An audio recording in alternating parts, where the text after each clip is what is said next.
Okay, that should be working. Let's check my volume. All right, that should be working. Hello, welcome in everyone. Who do I see in the chat right now? I see. Oh, that was 10 hours ago, but Nerky, my official. Hello, I see Salty. I see Aku. I see Arcade Cubes, and I see lovely Shalene, one of our mods. Hello, welcome in everyone. Welcome to the stream today. Just like the stream title says, today's gonna be an open Q&A. It's gonna be a little bit different. Oh, and hello Riley, welcome in.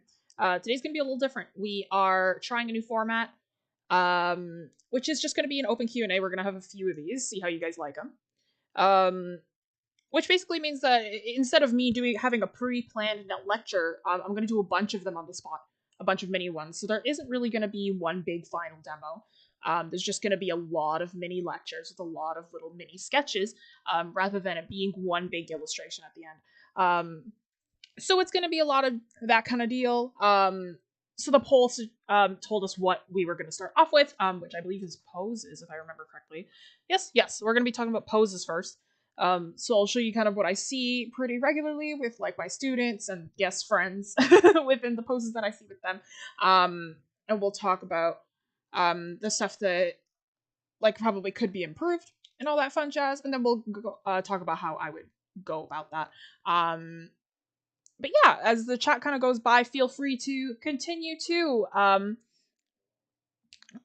what's it called? Just continue to add in your questions, stuff that you want me to do quick demos on. I'll get to as many as I can. I'm gonna try to stick to about 15 minutes per demo. So I'll hopefully try to get through them pretty fast. So we'll start with the poses one, and then we'll move on from there. Who else do I see in here? Yeah, Riley, Aku, Selfie, hello. Aku, how are you? I'm doing all right. I'm a little bit more awake. Finals week has reached its end. I do still have 2 things due, but they're not that big, so I don't really care. So I'm kind of just decompressing. Not necessarily like in an energetic way, more like, yes, my body is finally able to sleep. So I do have like some sleep to catch up on, but I know that's not gonna happen. Can someone please share an eye drawing hack, please, especially with 3/4 view that's messing with my mind for 4 days now. Yes, Jacko, we'll get to that after. Hello, Crusho, welcome in, and Jack, another lovely mod of ours. But yeah, I'll definitely get to eyes afterwards then. Beautiful. So we'll start with the poses and then I'll get to eyes. But yeah, feel free to leave your requests in. I'll just keep them in the back of my head. But let's start with poses, because that's what y'all wanted from the poll. Each lesson will be done in a different color. So I'll start off with this blue for poses, just so that we can have them separated up. I'd really like to see neck and shoulders on different body types possible. Definitely, I can do that after the eyes. Different body types is really tough, so we'll talk about body types as well. But yes, poses. Really often, things that I kind of see, right? I hate, so here's the thing, right? The thumbnail's like, don't do this, right? I hate saying that. I really do. Just because like art as an entire medium is a very subjective thing. So like technically there is no don't do this, don't do that. But if you're leaning for accuracy, then there is a don't do this, don't do that. But depending on your style, you know, if you're a little bit more experimental, if you're a little bit more fine artsy, then you might not really want these rules all the time. So really it's up to you, but if you're here for accuracy to depict the human form a little bit more realistically, then yes, there are some that do this and don't do that. Omega, can't wait to be enlightened with art knowledge. Yeah, same. Feels finals ending, so glad it's over. I had the worst psychology finals, had to stop drawing for 4 weeks. Basically, my skills gone with the wind. I'm an illustration student, so I have to do nothing but drawing. Unfortunately, most of my illustration assignments were fairly boring, so it wasn't like I wasn't really having like fun with my assignments, but I was having fun with other things. Okay, poses. The main thing that I see a lot. Let me go over some stuff that you probably shouldn't do too much, right? So again, disclaimer, this is like if you're going for more accuracy or more energy within your poses. Right, so number one thing that I see people kind of do a lot is like stick really, okay, I'm trying to figure out how to write this. So the number one thing, okay, let's do the little illustration first. Poses are really hard to learn starting out despite them being present in all figure drawings. Yeah, because people try to teach a formula. It's hard to teach a formula for poses because there really isn't one. There's a formula for anatomy, but not so much poses, and we'll get into why. So a lot of the times when I see poses, I see a lot of people go really hard. Some of them have those wooden dolls as well. Let me just say it right now. Don't use those wooden dolls, okay? They're great for perspective, not so much for poses. They'll make your poses, like, horribly stiff. But they're great if you need foreshortening. Right? So people might draw their, like, really harsh shapes like this. Say if, let's do an action pose with these really harsh shapes. Just because that's not how you're supposed to do it, but I'll get into that. So let's say that this person is, like, jumping really high. Like, they're jumping up. Wow. Let's say if I'm using a wooden doll, and this is what I see on the wooden doll, so I'm like, yeah, I gotta copy that. Exactly. And make it look like that. Because that's what the wooden doll tells me to do. Those wooden dolls, by the way, make great decoration if you're not if you're not actually using it for their intended purposes. I use it for decoration. I don't really use them anymore. I don't think I ever use them.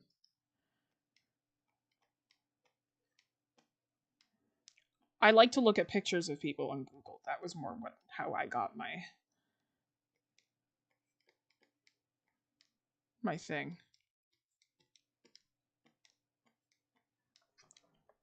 Oh, those are some exaggerated legs, boy. Let's fix that.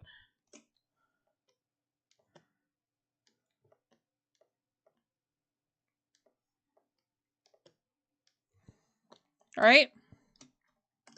Hello, Alyssa. Welcome in. Is there a technique in drawing different head angles, like looking up and down, something like that? Absolutely. I'll get into that. That'll be number 4. So this is all structure.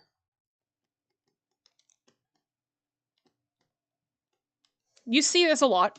I see this a lot with more beginner artists, right? When they're first starting to go with poses, right? They stick very, very harshly to their shapes, or they're very, very harshly to their forms, right? The thing is, though, is that that's all structure.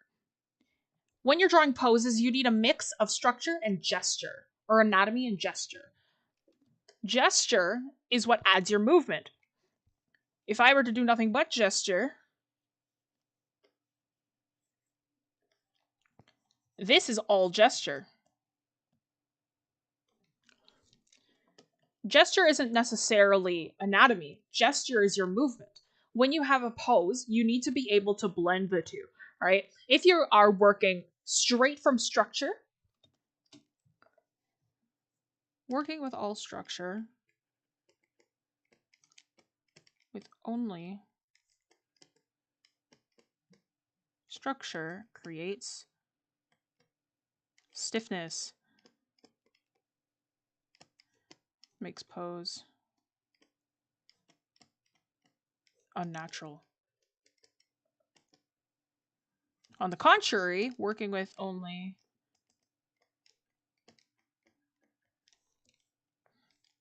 that's not how you spell working, lol. Working with only gesture has no accuracy, lack of form.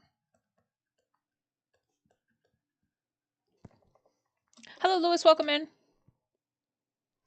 I bought one thinking it will help. Never use it. Just sits there. Yeah, exactly. It's great decoration. Yeah, find sticking to harsh set shapes for each part of the body makes the drawing overall just less fun. Super true. I like to exaggerate my shapes, so like a lot of the times, like I keep them in mind so I know what the overall shape should be, but these super harsh shapes are really just used for building up structure. But yeah, if you have all structure, which is what I see very, very frequently with a lot of younger artists and some more beginner artists, they work with only those shapes, right? Only those shapes, and they memorize the shape so hard and they never get out of it, right? Working with only structure creates stiffness. So it makes the pose super, super unnatural because it's like you're posing one of those wooden dolls. The wooden dolls can only articulate so much. Our bodies bend, they squish, they wiggle around, right? Those wooden dolls don't have the same range of movement that we do. On the contrary, working with only gesture has no accuracy. There's no form in there, right? There's no muscle structure. There's no accurate. Like there's no form, right? It's kind of like drawing like a wobbly stick figure, right? So you need to be able to blend the two. I'm trying to do the thing that I do in life drawing, which is start from the torso. I don't actually always do the head first.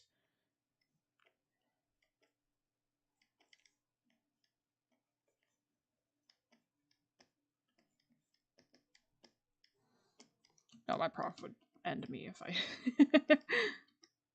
if you saw me drawing like this.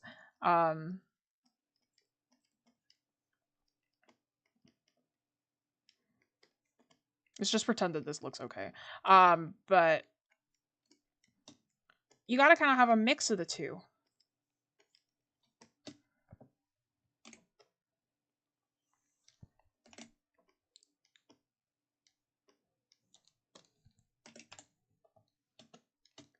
So blend.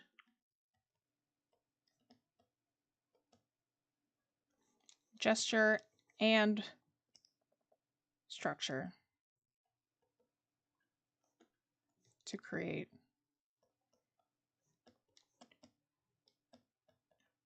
a dynamic pose. So all in all, right, when you're doing poses, you want to understand the importance of this structure, but don't hold on to it too tight, right? Especially when it comes to drawing the full pose. Notice that I didn't draw all these shapes. I kind of drew in the general form of them every once in a while, but a lot of the times I automatically added on that muscle structure. I automatically curve this side of the body, right? I automatically added that S curve in there, which is your line of action, right? Your line of action, by the way, can be described as it's like from the back of your head, right? Think of where your spine starts. So at the back of your head comes down to where there's the most weight being placed on the ground. Right?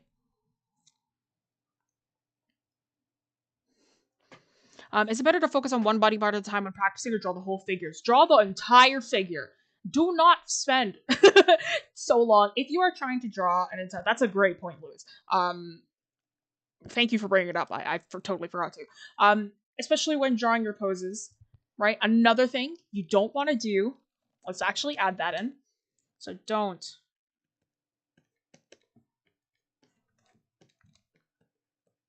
focus on a single area. Work throughout.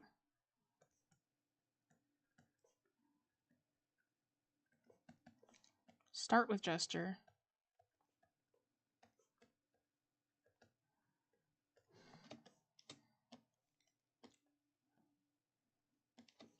Then add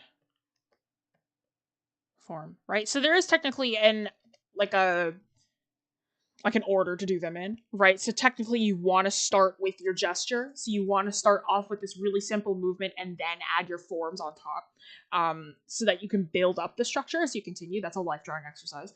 But yes, if you focus in, hello Flexology, if you focus on a single area for too long, you're going to get distracted. And it's going to take you way too long. Let me give you an example. So in my university program right now, illustration, our beginner observational, one of the things that we have to do is draw an entire full human form in 30 seconds or less.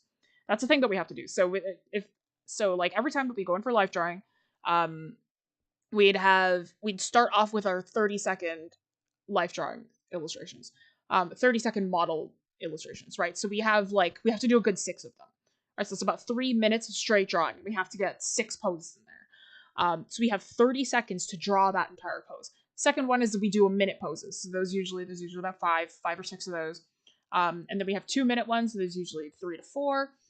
Right? So the longest ones that we get are usually a half hour long. Those ones you still want to start off with your gesture to keep that energy in there, and then you focus on the structure afterwards and your details and your shading and all that, which they technically call tonal values or whatever.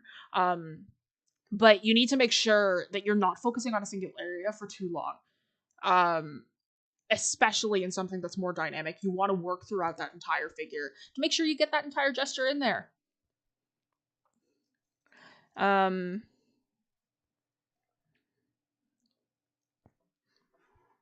yeah, Hello, Chipster, welcome in. But yeah, so that's pretty well number one. Don't focus on a single area. Work throughout. Start with gesture and then add form. Don't stick to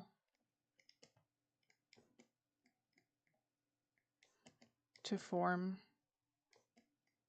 or gesture. A combination of both needed for a lifelike pose. Right? So you can't stick too closely to form or gesture, and a combination of both is needed for a lifelike pose. Lifelike and energetic pose. So that's kind of the whole thing. Okay, start with gesture. Don't spend a whole session of studying torsos or arms, do the whole body. Thanks for answering. No worries. Yeah. Unless if that's your goal, right? Sometimes people do life drawing sessions. They decide to zoom in on certain areas to properly focus on them. That's one thing. But if you're studying poses and you're studying the entire human form, make sure you're studying the entire human form, not just a single area. Because sometimes people do life drawing for, like, say it's like, oh, I want to get better with arms, and they'll hone in on the arms of the life draw of like the model. But if you're trying to do the entire form, then make sure you're drawing the entire form.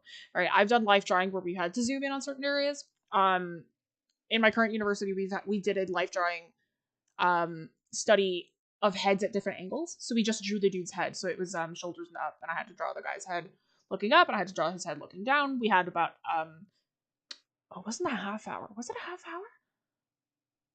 No, it was 25 minutes. We had 25 minutes to do that entire review.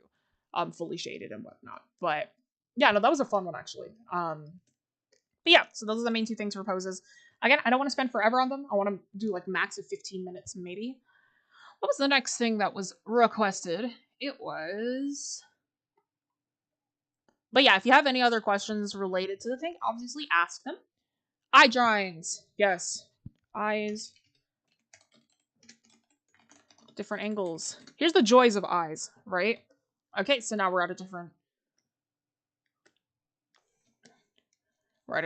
topic, so I switch the colors. Eyes at angles.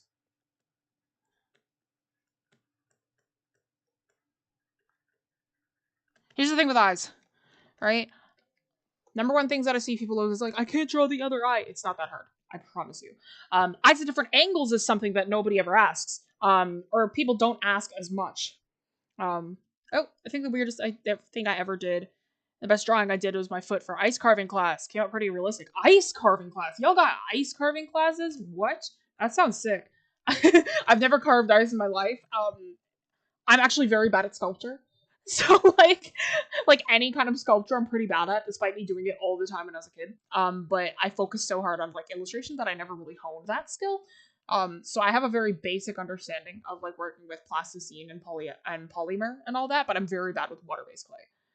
Which is very funny because that's the only clay I took that's the only form of art that I actually took external lessons for, and it's the one form of art that I don't think I can do to save my life. I'm very bad at pottery. But I love pottery. I love looking at all that fun jazz. How do I get the body proportions right? Any tips? That'll be thing number 5. How to do faces from a side view. I'll lump that in with head angles. So we'll talk about that too. But yeah, so after this eyes one, it's gonna be, yeah, different body types of neck and shoulders. And then head angles. So head angles, I'll lump in the faces from a side view as well.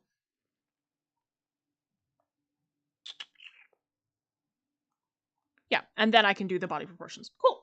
It's part of the program at culinary school. That's so funky. I've never even heard of culinary doing something like that. Okay. So eyes in different angles. Again, I was saying don't because we're sticking as if we want to keep it as accurate as possible. Number one thing, right? Eyes at different angles. Don't draw one and then the other.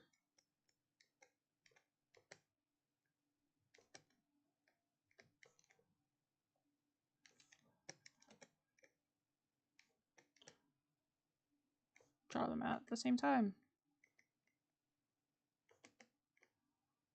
I see people do this a lot. Especially you see it on Instagram. They're like, oh, I drew one eye. It's like, now it's time to draw the other one. No, don't do that. You want to draw them at the same time. What does that mean? So, and when you draw your eyes at the same time, right? Let me practice. See how well I've gotten the pretty anime boy eye down, because I've done a lot of practice of that recently. Hello, Sorta Lab. Welcome in. So say if we're like starting with one eye, right? We want to start. Usually, I like to start with the top lid. Not everybody does, actually. Some people don't. So if we start with one top lid, then we want to do the other one as well. So that we can constantly compare the sizes between them. If I do the under the waterline here, then I'm going to do the under the waterline over here as well.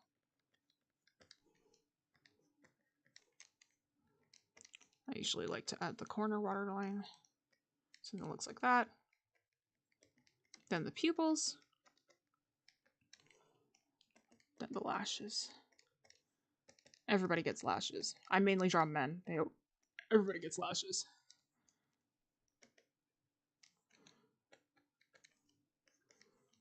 Not bad. I think I do still have a bit of a ways to go to master these pretty boy eyes, but that's the thing that my brain has been focusing on recently. It's like making my eyes even prettier. But you want to make sure that you're drawing one after the other, right? You don't want to draw them, or you want to draw them in tandem, right? So at the same time, you draw one piece, you draw the next piece, right? You want to make sure that you're doing them at the same time. Let me just move this off to the side, because this is like, let's just put them up here. Don't draw one, then draw them at the same time. Another thing that nobody ever talks about, like I've seen nobody talk about this, right? Don't skew the heights. This is like the number one thing that I've given advice for when it comes to eyes that I don't think everybody's ever talked about, which is something that's very, very strange. Those eyes look like mine. I'm tired, yeah. I saw him like, you're not too light sleepy, you're all good. But don't skew the heights. That's something that I see a lot of people do. When we have a head, right? When eyes are at different angles,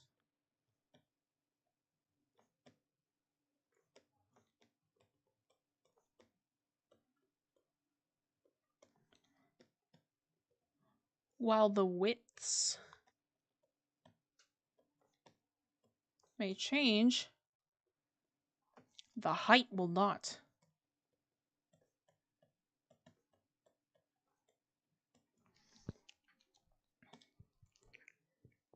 Yep, distance between the eyes is roughly the same width as the eye. That tends to be what it is as well, yeah. So technically, if you're actually going for proportions of eyes, the eyes are usually, the face is usually measured in eyes. So the face across is 5 eyes total. So if you have 2 of your eyes, 1 eye usually goes between, and 2 other eyes go between on the other sides.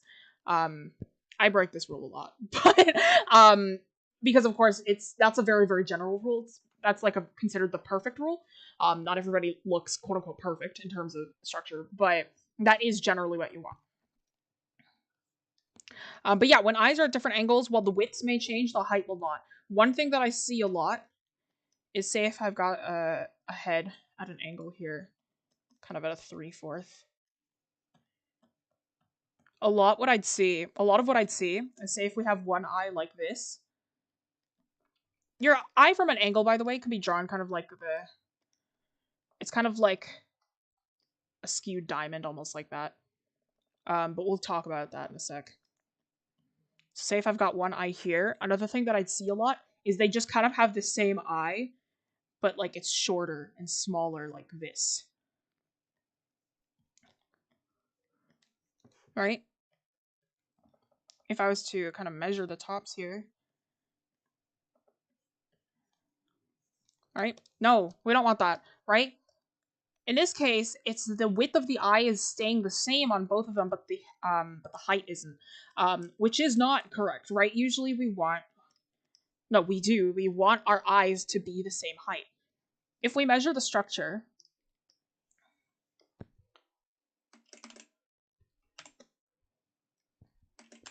this is why we have a measurement on the top of the eye and on the bottom of the eye, because we want our eyes to remain the same height on both sides of the head. On the top and the bottom. This also aids us when we're drawing heads and angles, but we'll get to that. So we want to make sure that the height is the same across the entire head. Doesn't matter what angle the head is at. They will always be the same height. If we're drawing a head from the top, it just depends on where exactly. We'll talk about this. This is the Loomis method, but we'll talk about that later. If we're drawing the head looking up, we will still have this band going across the head, right? And that just means that our eyes now, they're the same height, but just at a different angle now. This eye would actually be completely covered up by the nose.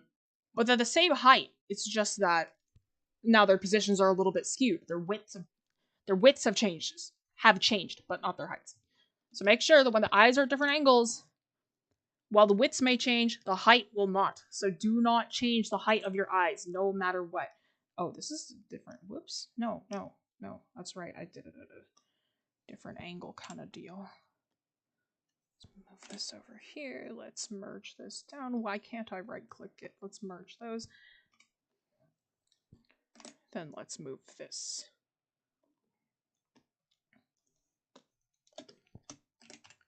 Our eyes as a whole,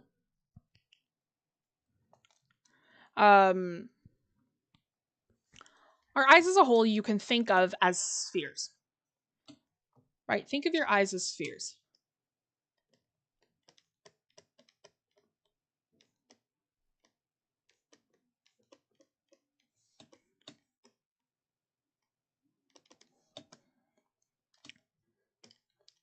So if we kind of have a sphere here, right? Because it's an eyeball, not just an eye, right? So if we have the ball there and we have our pupil,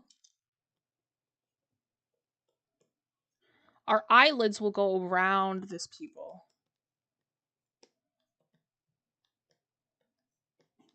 So we have an eyelid up there, an eyelid around there. All right, easier said than done. How I like to think of it is like piranha plant lips, right? If we draw our eyes from different angles, imagine if you've seen a piranha plant from Mario, imagine the lips of the piranha plant mouth at different angles, right? So if we are looking down here, if the Mario plant is pointed like this,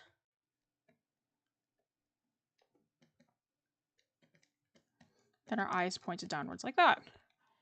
If we have it looking upwards, then our piranha plant lips will be curving upwards as well. And those are kind of our eyelids. Right? Think about that pair of lips like wrapping around a sphere. That's how we want to think of it. Right? With something with anime eyes, I guess, or if you want something a little more cartoon, it's the same deal. It's just that now the shape of the eye has changed, right? If you're looking upwards with something that's a little bit more anime-esque, you still want to curve this bottom lash line up. If it's looking upwards.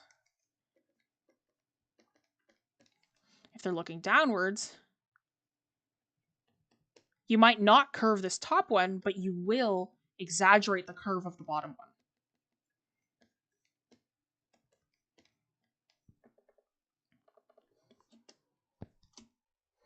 So you want to think of your eyes as those spheres. So if it's at a different angle, we got to envision that piranha plant at a different angle. So if we think of those lips again, if it's pointing at 3/4, then we still have that curve of the eyeball. And now we have those lips wrapping around.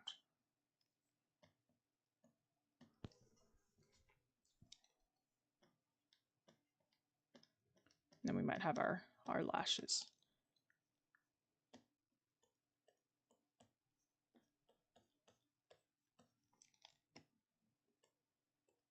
Think of, whoops, what happened over here?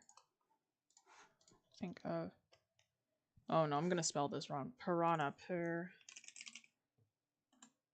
piranha.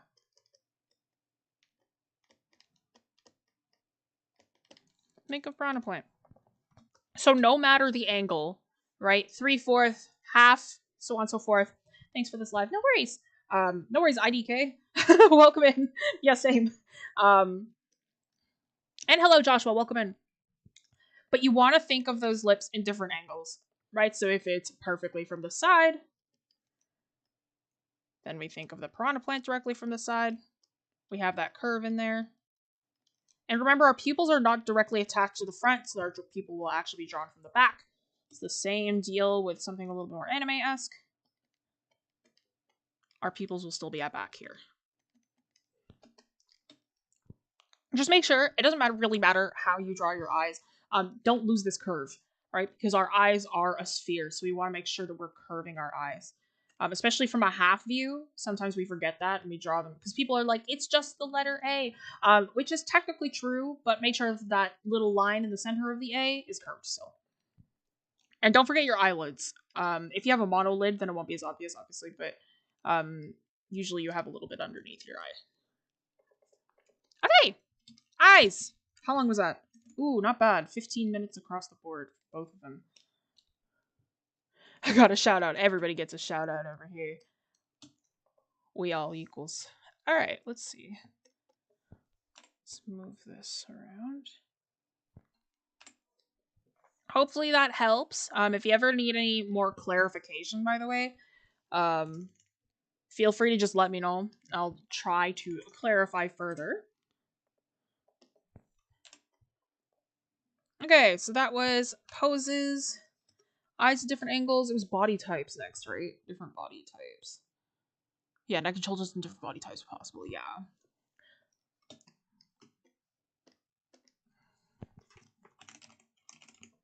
I'm just gonna go with body types for this one. Body types are tough. Body types are definitely something that people struggle with because I've actually heard the complaint on both ends of the sides where a lot of my friends who are in life drawing right now get upset because like our models are a little more average rather than muscular, right? So we have a lot of more very average looking models, right? So then they go like, it's like, oh, I want to learn anatomy. Why don't they have any muscles? Because I want to learn that. But then I also hear people go like, oh, there's only perfect people online. How come I can't learn any more natural body types? It's like the back and forth. You don't win. You never win. That's why you gotta study for both. Hello, Nerky. You're not too late. We did poses and we did eyes, so we're moving on to body types now. Hey, thank you. No worries. Hopefully that helped. We're all equals, just so he still rules over all of us with our superior art skills. I am not that superior. I think I'm quite average, but if it helps you, I'm happy. All right. Okay, so body types.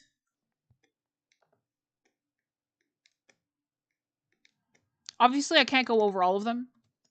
I'm going to go over the biggest offenders. Usually people struggle the most with heavier body types.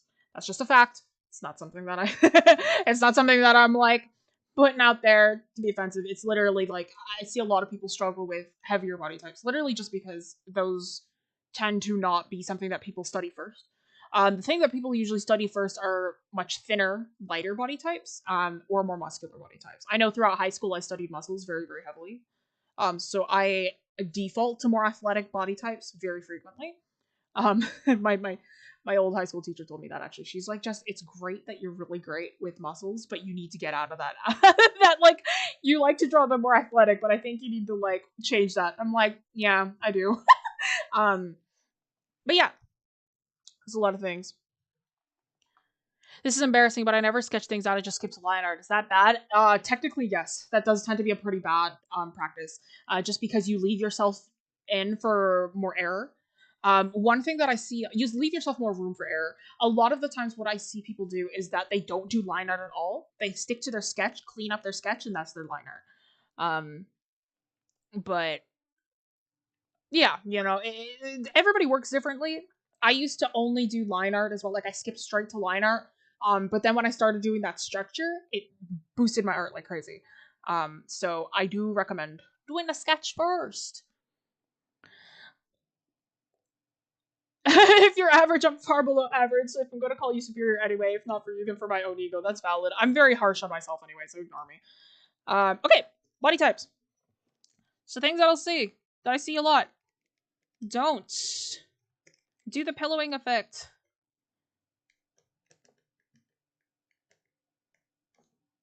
Well, that should be a G. Pillowing. Billowing effect. This is a doll artist term. As I've said a few times on streams before, if you need help with anything, you watch a doll artist channel. Reason being is that doll artists know everything. I've tried to find something that they don't know, and it's not half of my, like, so many of my tips don't not only come from my university professors and like my college instructors, but also like just like doll artists. Like so many anatomical tips and coloring tips and design tips I've gotten from doll artists, because like not only are they skilled with anatomy, they're also skilled with just general design, because they have to design a lot of outfits and sew a lot of outfits and come up with a lot of color schemes, so they're really good with color theory as well. Facial features, because they always have to paint like new face ups, they're always super super good at those. They have a great sense of anatomy, because sometimes they sculpt the dolls themselves, or they adjust limbs and fix them to be a different body type or a different have different joints or something, right? Which is really really cool.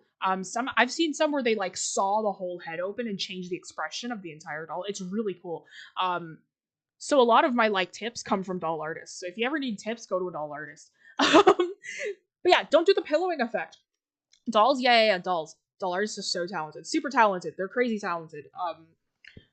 Like, I love watching doll artists. I don't watch a lot of illustration tutorials. I watch doll artist tutorials, and that's how I get better at illustration. Yeah, don't do the pillowing effect. That's the thing that some doll artists have said before. So when people draw heavier set body types, sometimes they'll go like, yes. This actually goes for muscles as well. But they'll go like, yes, this neck will stay the same, this head will stay the same, but now when they are larger, I will draw every single feature of the body like this, because this is how I draw somebody slightly larger, is I just make I switch everything to an oval, and I don't do anything. Don't do that. That's offensive. Maybe not intentionally so. But your pillowing effect, what that does is it happens with muscles, it happens with more heavyweight people, is like, instead of like actually drawing how fat and muscle moves on the body, we just decide to bulk up everything in equal amounts. Which is not how it works, right? Instead of doing the trapezoid, they're like, oh, yes, I'll do it as an oval. And instead of doing the rectangle for the center, they're like, oh, I'll do it as a circle. Don't do that. I see that a lot with really young artists, not so much more like artists my age. They kind of just struggle and cry when they can't get it right. That was me, by the way. That's what I did. But yeah. A doll? What's that? Like dolls. Like Barbies and Monster High and all that fun jazz. You know what a doll is. Everybody knows what a doll is. If you just look up a doll, you'll know what dolls are. Well, me too, yeah. But yeah, so don't do the pillowing effect. It looks like, what happens is that it looks like you're just putting pillows over all the areas that don't have joints, right? So if you just put pillows on the stomach, put pillows on the chest, pillows around your forearm, pillows around your bicep, right? You just put pillows around there, but the joints are left exposed, so that it creates this weird pillowed effect that looks like the Michelin Man, right? We don't want that. When you are drawing somebody, oh yeah, is it a language barrier? I'm so sorry. I just said like everybody knows what a doll is. I apologize. My bad. But yeah, dolls like Barbies, Monster High, Oh, I meant doll artists. Okay, so doll artists come in two forms. It's either the sculptors or the repainters. So the repainters are the ones that take dolls that exist and then repaint them and create new characters from those. I find those a lot more interesting. But I also love the sculptors, where they sculpt a doll from scratch. So they sculpt every single piece of the limb, and they sculpt how like the joints work. Like you see a lot of ball jointed dolls that have that, strung up dolls that have that. So then they have to know anatomy very, very well in order to work with the doll. So like if you want tips with anatomy, you watch enough doll videos, you'll get there. Oh, you've never actually heard of that before till today? Yeah, no, I stumbled upon one day, and I was like, oh, that's such a beautiful color palette. So I just watched it, and I've been obsessed ever since. I started watching them back in high school, and now I'm like, now everybody's like, how do you practice? I'm like, I watch doll videos. The only time people making custom dolls pretty well. The only time you use the pillowing effect is when your character's made pillow armor. Very true. That one, if you have pillow armor, I don't think that's gonna. My brain first said, I don't think that's gonna raise your AC too high. So anyway, so don't do the don't do the pillowing effect. All right, so don't do this. If you're going to draw somebody who's a little bit heavier set, you want to make sure that the entire body adequates for that.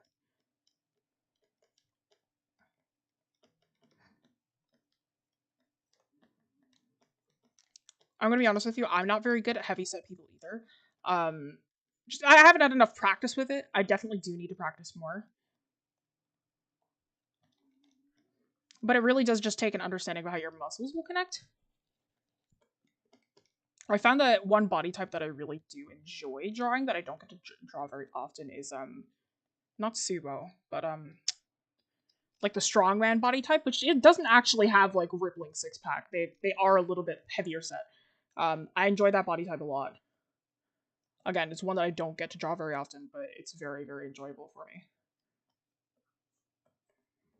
The areas that actually will thin out a lot is the ankle. The ankles don't have a lot of muscle nor fat on them, so they tend to get very, very thin as you get towards them. Just a tip. Right, so if you're drawing somebody a little more heavier set, you want to make sure that the entire body adequates for that. You want to make sure that you're keeping your muscle structure in there, despite them not being muscular. Your fat will still bulk up on top of the muscle that's on there, right? So your structure will still be there as a whole. Because there are a lot of folds to the skin, right? I can't go too in depth with it because it's going to take forever. And if you have somebody that's a little bit more muscular, I won't draw the full figure. But usually they're a bit more squared.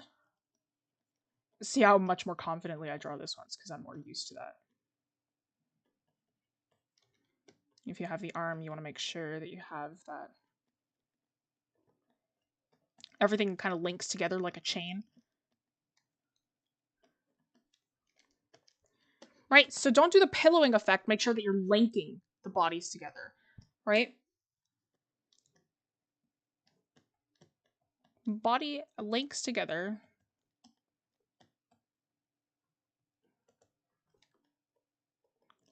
Like a chain.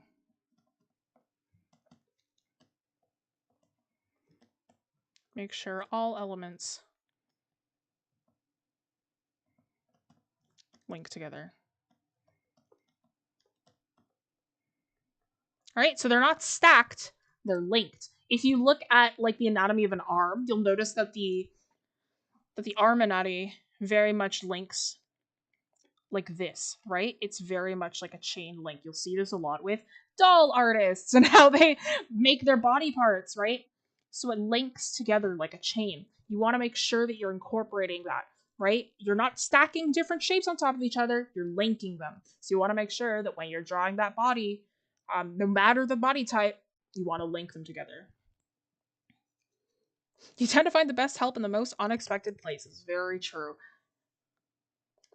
It's the same for help as it is for inspiration. So don't do the pillowing effect, right? When you're doing the different body types. Don't do the pillowing effect. And don't restrain yourself. I'm gonna like really press on this one. Don't restrain yourself. I'm like, yeah. I don't really have a visual example for this one, but I will just talk a bit more about it. I've never come across them as advice. I thought they were called sculptors or carpenters. Technically, they are sculptors. Online, they're more called doll artists. Like it's a branch of sculptor, because technically sculptors can be like, sculptors could be anything. You could be like sculptor is like an umbrella term. It's kind of like an illustrator, right? You could say that you're an illustrator, but what kind of illustrator? Are you a character concept artist? Are you a comic artist? Are you a fine arts illustrator? Are you, you children's book illustrator? Are you, so on and so forth, right? Same with sculptor. Do you sculpt human figures? Do you sculpt models? Like, are you do you sculpt models for like architecture? Are you a sculptor of pottery? Right? Do you sculpt earrings or jewelry or anything like that? Right? Sculptor is a very umbrella term. So when you say doll artist, that goes under the branch of sculptor in a way. Though doll artists are like everything. So they sculpt, they paint, they they sew, they reroot hair. They actually make hairstyles. They're hairstylists. They're illustrators.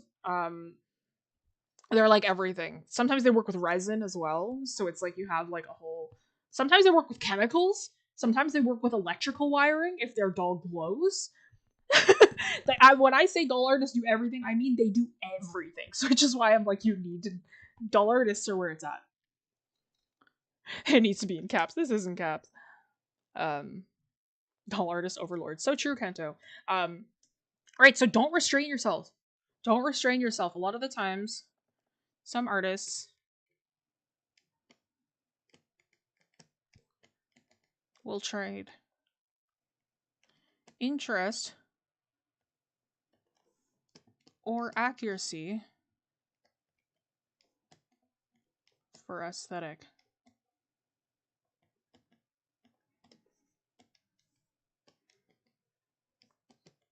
Try to push yourself. Right? So I don't really have a visual example for that. I'm just going to talk about it. So a lot of the times, this goes for, I see this a lot with expressions, but it's the same deal with body types as well.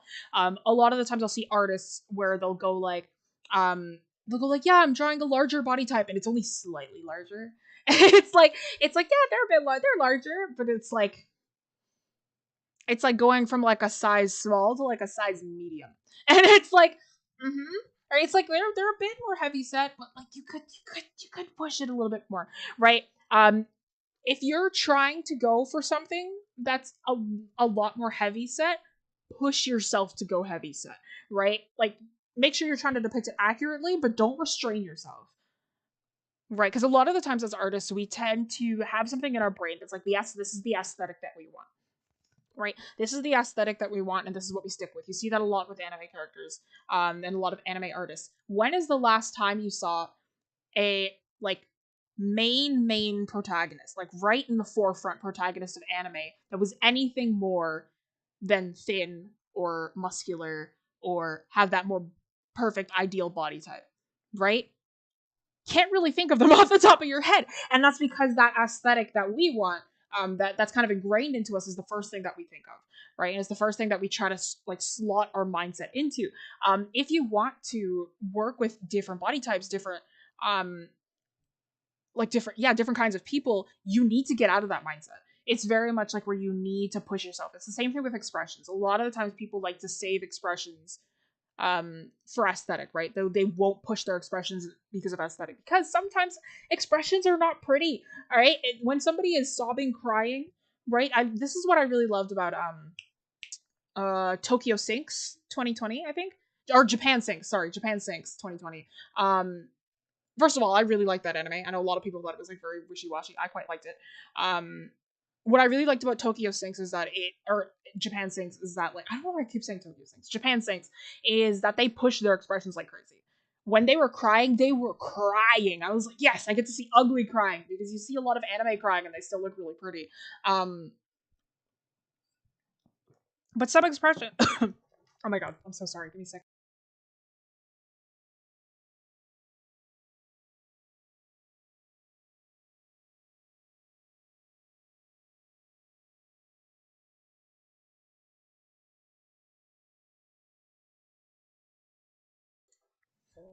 Sorry, I just looked in the chat. The eye. Yeah, true. I kind of just leave my eyes as dotted. But yeah, like some expressions are not pretty. You see a lot of anime expressions where it's like they don't push it a lot. I don't hate anime. And some people think that. I don't hate anime. Um, it's just that I think a lot of expressions, they're really good at fear. Sorry, give me one more second.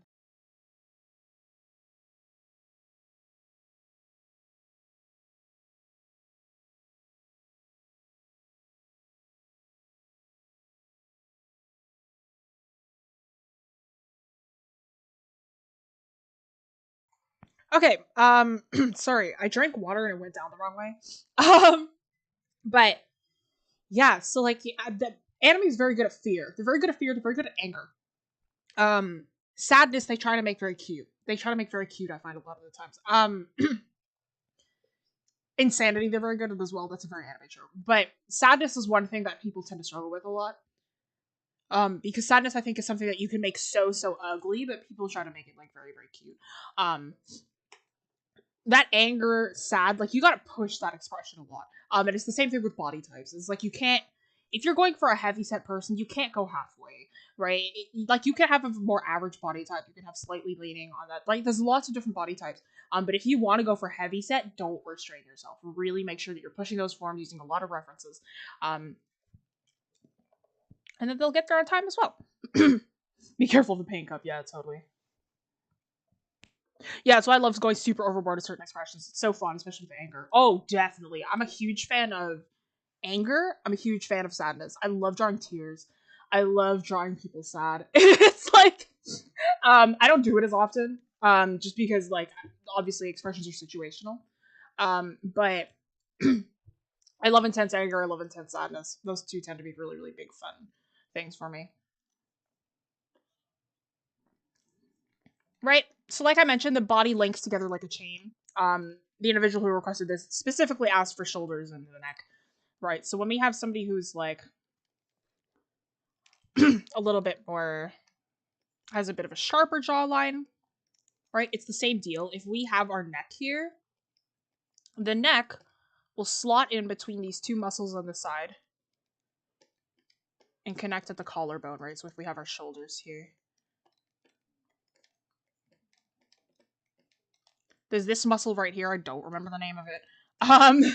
My brain remember, like, I know what it is. I used to know what it is, and I don't remember what it is anymore. This muscle right here kind of slots between the shoulder and the neck. This muscle tissue that structures comes down from up there. Right, so don't forget this portion ever. So this is like a little bit more muscular. So that section would be a bit more exaggerated, right? The portion between the shoulders would be more exaggerated. If we have somebody who's a little bit more heavy set, right? Our necks, you call that a weaker jawline. So obviously we'd kind of bulk this up a little bit more.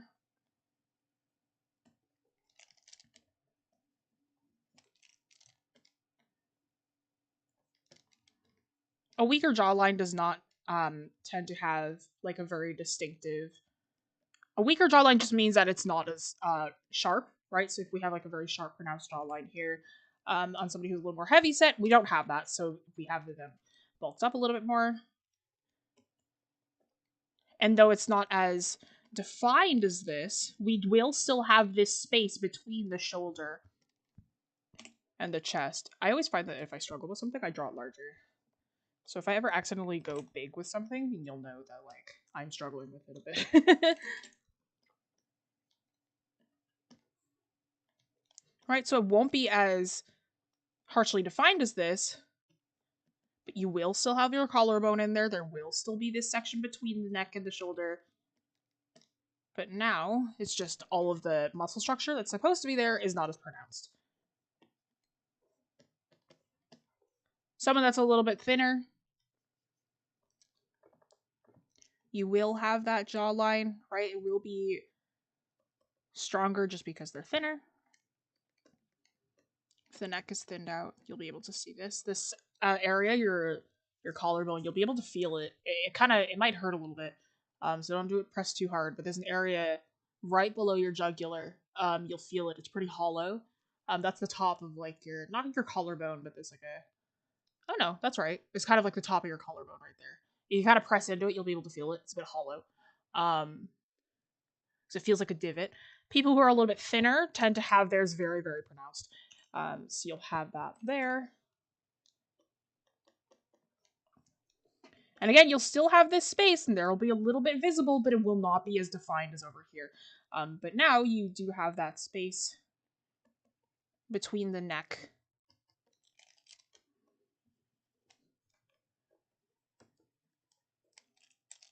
and the shoulders a little bit more visible. Because now we're just a little bit scrawnier. So this area right here will be pretty hollow.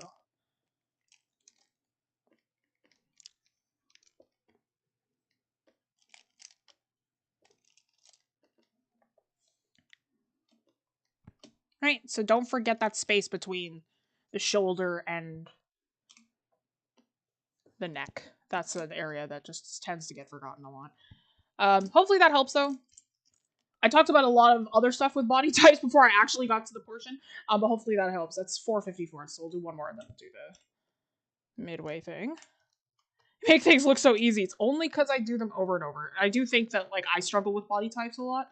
I can do them pretty well if they're right in front of me. I struggle if it's off the top of my head. So that's definitely something I need to work on. But to be able to slot it into my visual library a bit better. Like, some body types I can do off the top of my head, but there's a lot that I need to be able to learn better. Like muscles I studied pretty heavily. But yeah. Okay, what was next? It was neck, shoulders. Head angles. Head angles. Oh, this is one that everybody struggles with this one. I still struggle with this one. Oh, I almost typed in struggle. Head angles. What color have we not done? There's blue, pink, green. Let's go for orange. I guess it's gonna be a brownish. That work? Oh, that's great. Head angles. Feel free to keep requesting.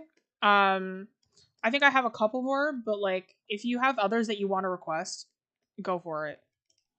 Because we got time. We've got the time.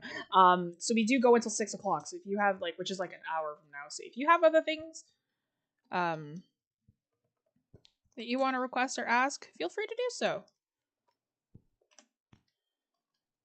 Because we did, yeah, we have head angles.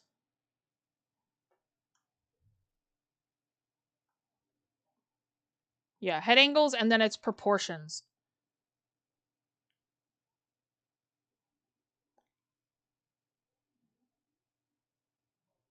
Yeah. Just keep asking. Having trouble with this earlier today. Yeah. Trust me, this is a really tough topic. Head angles is probably one of the toughest portions of drawing people. I still struggle pretty heavily with it. I know how to do it in theory, but I need to practice it more. So, head angles. Things that you don't want to do. Don't add all facial features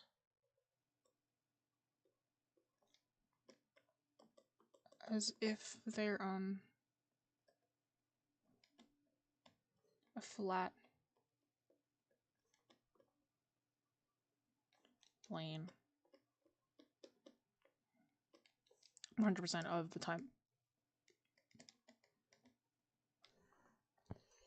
Hi everyone, hello Lone Wolf, welcome in. Yep, so don't add all your facial features as if they're on a flat plane 100% of the time. Alright, that seems a little bit confusing, let me explain it. So, when you add your facial features on, the thing that you're taught is, like, you usually are taught with the head looking straight forward. So that means that you're drawing everything on a flat plane. This works. This is fine, right? Because they're looking perfectly ahead. So the lines stay perfectly flat. Let's say if this person now is looking downwards. These lines, say if he's looking downwards, and if you continue to draw these lines super flat, no. Right? So when we have our head at a different angle, these lines are no longer flat. They're no longer perfectly straight. Take a look at your head. Touch it for me for a second. You feel that? We're three-dimensional. We curve.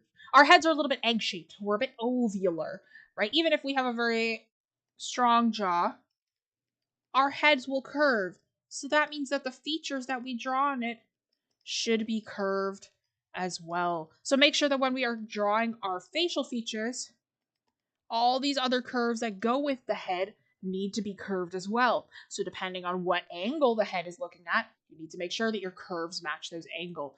If it's looking down, then those curves will point downwards. If you're looking up, then those curves will point upwards, right? Think of as if you had, like, think of a sphere. You envision a sphere right in front of you.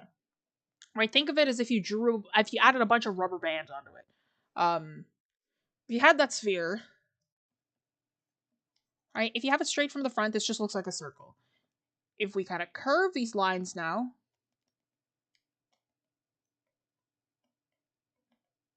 now it feels more three-dimensional, right? Because it has curves attached to it, and the same thing goes with our head. We want to make sure that our heads have curves, right? So don't add all facial features as if they're on a flat plane 100% of the time. There's a few different ways where you can draw your heads at different angles that are very, very geometric. For me, so the way that I draw is really unorthodox. For every technique that I learn, I like to learn a good 4 different techniques for each thing. Just so then, depending on like the situation that I'm drawing in, I can switch techniques for whichever one I think fits the best. This head drawing technique I do most of the time. It's like the majority of the time, but that's only if the head is like still facing perfectly full. Like if there's no head angle on it, it's still facing either perfectly like full frontal, 3/4, half, 7/8, right? I keep it perfectly like this. It's perfectly fine. More nuanced head angles where the body is still perfectly straight, but the head is in different angles. I use the Loomis method, which we'll talk about. If the whole body is foreshortened, I don't draw the head at all. I use a cube. I draw the head afterwards, but I use the cube first, then I combine it with Loomis, then I draw the head shape. It's a bit weird, the way that I draw, but that's how it works for me.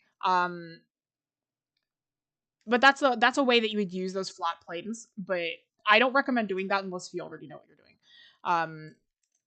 Which is to say that I know a lot of theory, but I'm not great in practice. So, hello Kenny, welcome in.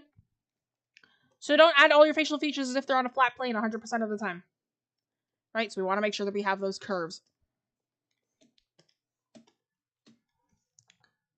Excuse me? Oh, there we go. Don't draw.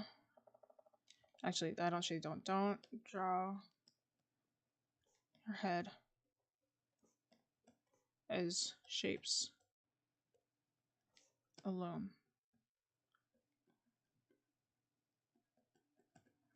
Envision the front. Oh, this method I also use as well. If I'm really struggling with that Loomis method, because I find that I haven't mastered Loomis yet. So I use a different method that I saw online once that worked for me pretty well when I was younger. And it still kind of works nowadays, but like it's not as perfect as Loomis, but it works. So envision the front of the face as a bent sheet of paper. Right, so don't draw your head as shapes alone. Right? Only doing shapes like this does not help with angles. You're setting yourself up for failure. I'm just putting it out there right now, right? So don't draw your head as shapes alone. If you only use the shapes, right, that ball and shield method is perfect if you have your heads at the same angle all the time, right? Ball and shield is great. It works beautifully if you're doing it for the first time. However, if you're doing from different angles, that ball and shield becomes obsolete. Over time, you need to learn how to draw your head with different forms. So for me, one thing that I learned a lot that really, really helped was if we envision like the main cranium as like a sphere, we can envision the front of the face as a bent sheet of paper. So if we have a face kind of looking downwards,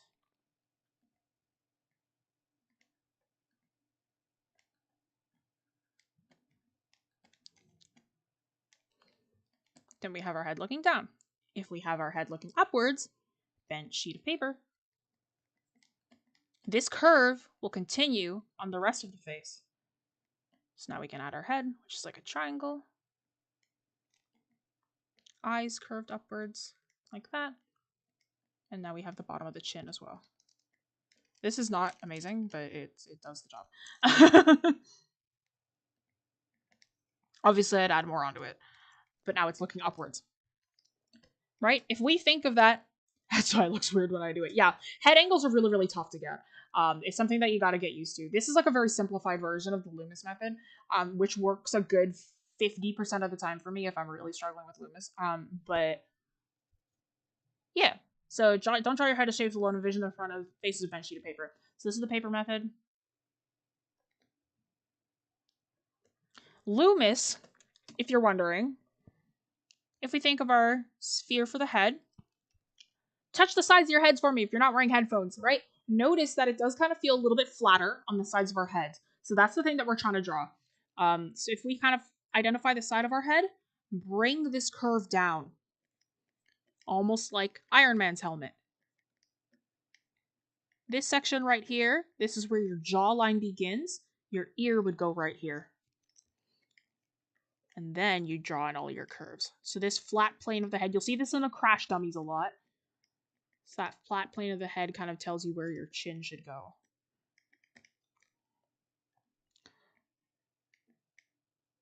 Loomis works excellently in a lot of different methods.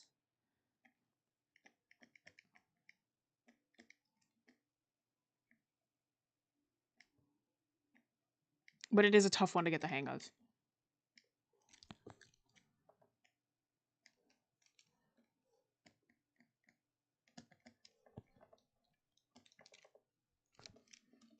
And one more for head angles, because these ones tend to be the longest. So don't flatten facial features.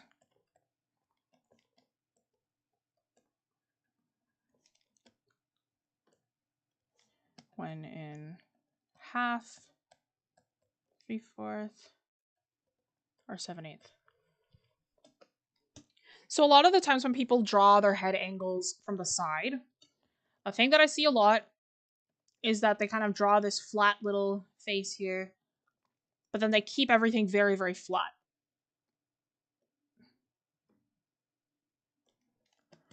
Right? That's super, super flat.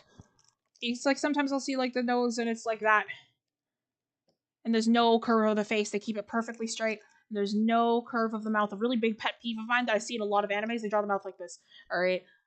I don't know why that mouth is like that. That's a very classic anime trope. But if you're drawing the face, you don't want these faces. This is very, very exaggerated. If you have like a very, very exaggerated style, that's one thing. But think of like a line that kind of cuts off the face like this, right? This line should have a bunch of things coming out across from it, right? If we have our face kind of drawn flat first, we have this line here. We should have our eyebrow jutting out. The nose juts out. The lips jut out. The chin juts out, right? We want to make sure that we have all our facial features in there. This eye is wrong. We want to make sure that we have all our facial features in there. This eye is still wrong. Oh well, so is the brow line actually. But we want to make sure that we have a bunch of different parts of the face jutting out, even if we do have that anime, like slightly more anime-esque face. We still want to make sure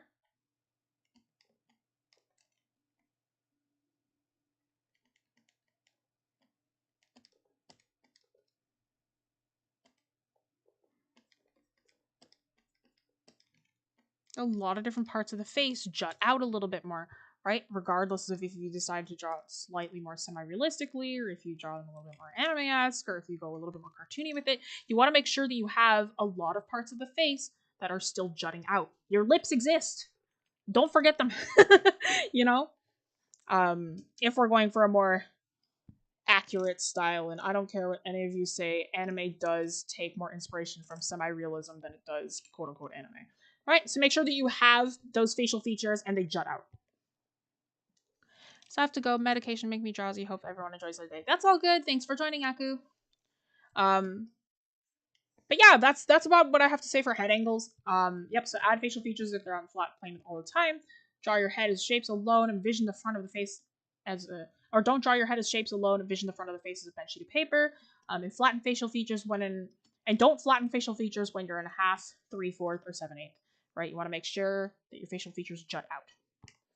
Right? Okay.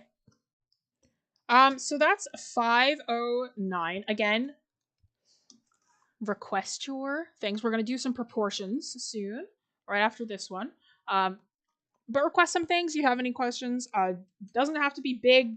It can be anything, as long as it's relating to human anatomy. I am not picky. I will do mini lessons on like almost anything. as long as we keep it PG. But yeah, before we get going though, it's been a while since we've done this because I've been spending so much time on other things. But we're going to talk a bit about the studio. I didn't even do the plug in the beginning. Oh my goodness, I'm so sorry. I guess we're going to do the plug right now. So if you don't know too much about the studio, if you're here for the very first time, hello, welcome in for joining. Thanks for joining. But if you don't know much about the studio, we're not just a YouTube channel. We're also an art studio. So if you'd like to check out the classes that we offer, be sure to check them out on our website, wingcanvas.com. Winter camps are coming up soon. I'm teaching illustration intensives. I like to run my camps like a gauntlet. So if you really like to really hone in on your skills, join the classes. There are some simpler ones, don't worry. I just like to run mine a little tough. But if you'd like to join in on those classes, be sure to check them out on our website. This piece that you see in front of you is not really a piece, but all of these little tutorials will be available on our Discord as a JPEG, so if you'd like to check that out. Be sure to join the Discord. You can interact with other people, including me. So if you'd like to check that out, join our little community of art nerds, be sure to do so. But if you would like my working files, this one has a fair amount of layers, even though they're all visible. But there are other working files on our Patreon that are available for as little as $5 a month. You can get my working files, so you can see the layers for some of my bigger pieces, see how I work, see how all that goes, for as little as $5 a month. And you can also get behind the scenes stuff for Wing Canvas as well. So if you'd like to check those out, be sure to join us over there. Okay. What was the next one? It was proportions. Something about proportions.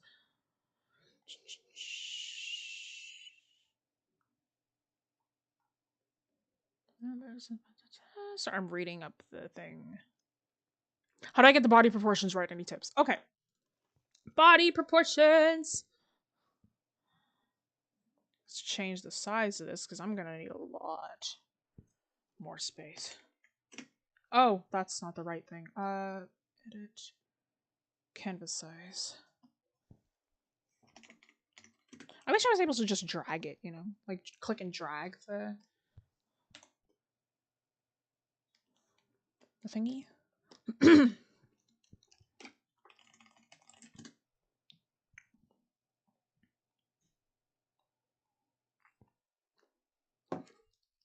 Okay. Proportions. What colors have we done? We've done orange, green, pink, that blue. Let's do... Let's do another cold color. Let's do a cyan. Let's do a turquoisey color. Okay. Proportions.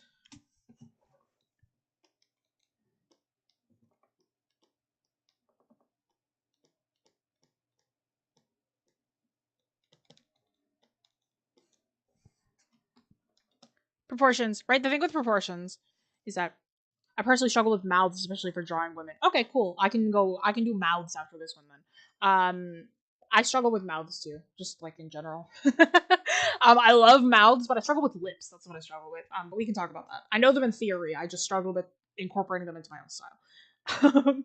But yeah, proportions. Proportions are something that a lot of people struggle with. It's a very, very general thing. The thing with keeping your proportions accurate is understanding a few rules, right? Proportions is the thing with proportions that they do have rules. You need to understand those rules.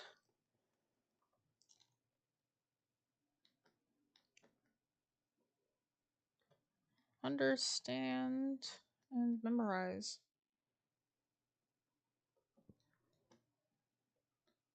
those rules in order to succeed. I know, right? Yeah. It's like I find that I can do lips pretty well, realistically, but I struggle with them when it comes to actually stylizing them a little bit more. Because I just don't have them in. No, that's a lie. I do draw lips nowadays now. But yeah, I do tend to struggle with them a bit. Hi, I'm from Turkey. Hello, I'm in Canada. Welcome in. Welcome to the human proportions, human anatomy stream, where you just get to request stuff. So we've done eyes, poses, body types, head angles, and now we're doing proportions. Let me move this. Why is this so far from the edge? Oh, sorry. Thanks for live video. No worries. Okay, proportions. Yeah, so you need to understand and memorize those rules in order to succeed. All right, so that's measurements. Relativity.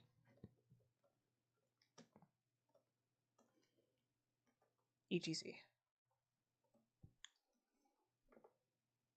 Drop out now. Thanks so much for the art advice. No worries. Thanks for joining. This will always be available as a replay as well, so if you ever miss anything, feel free to join back in.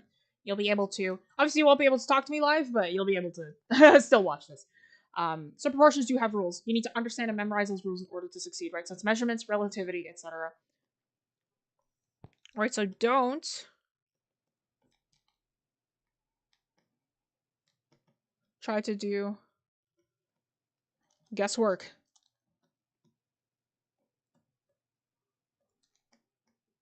When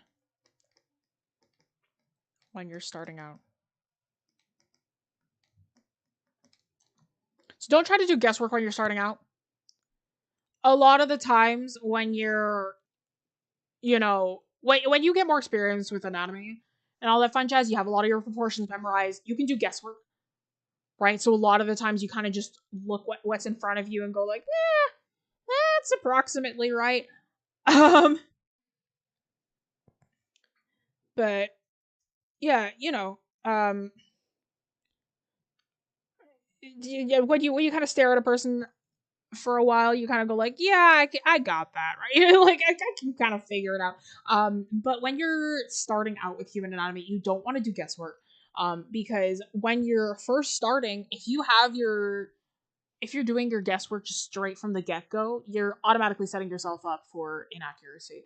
All right, so make sure you keep using the initial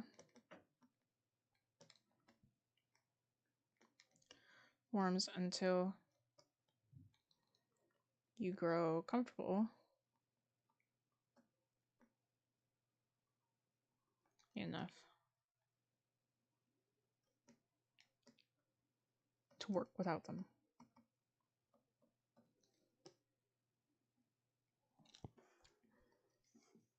Currently drawing a side profile of a body, so it'd be nice to incorporate the tips. Yes.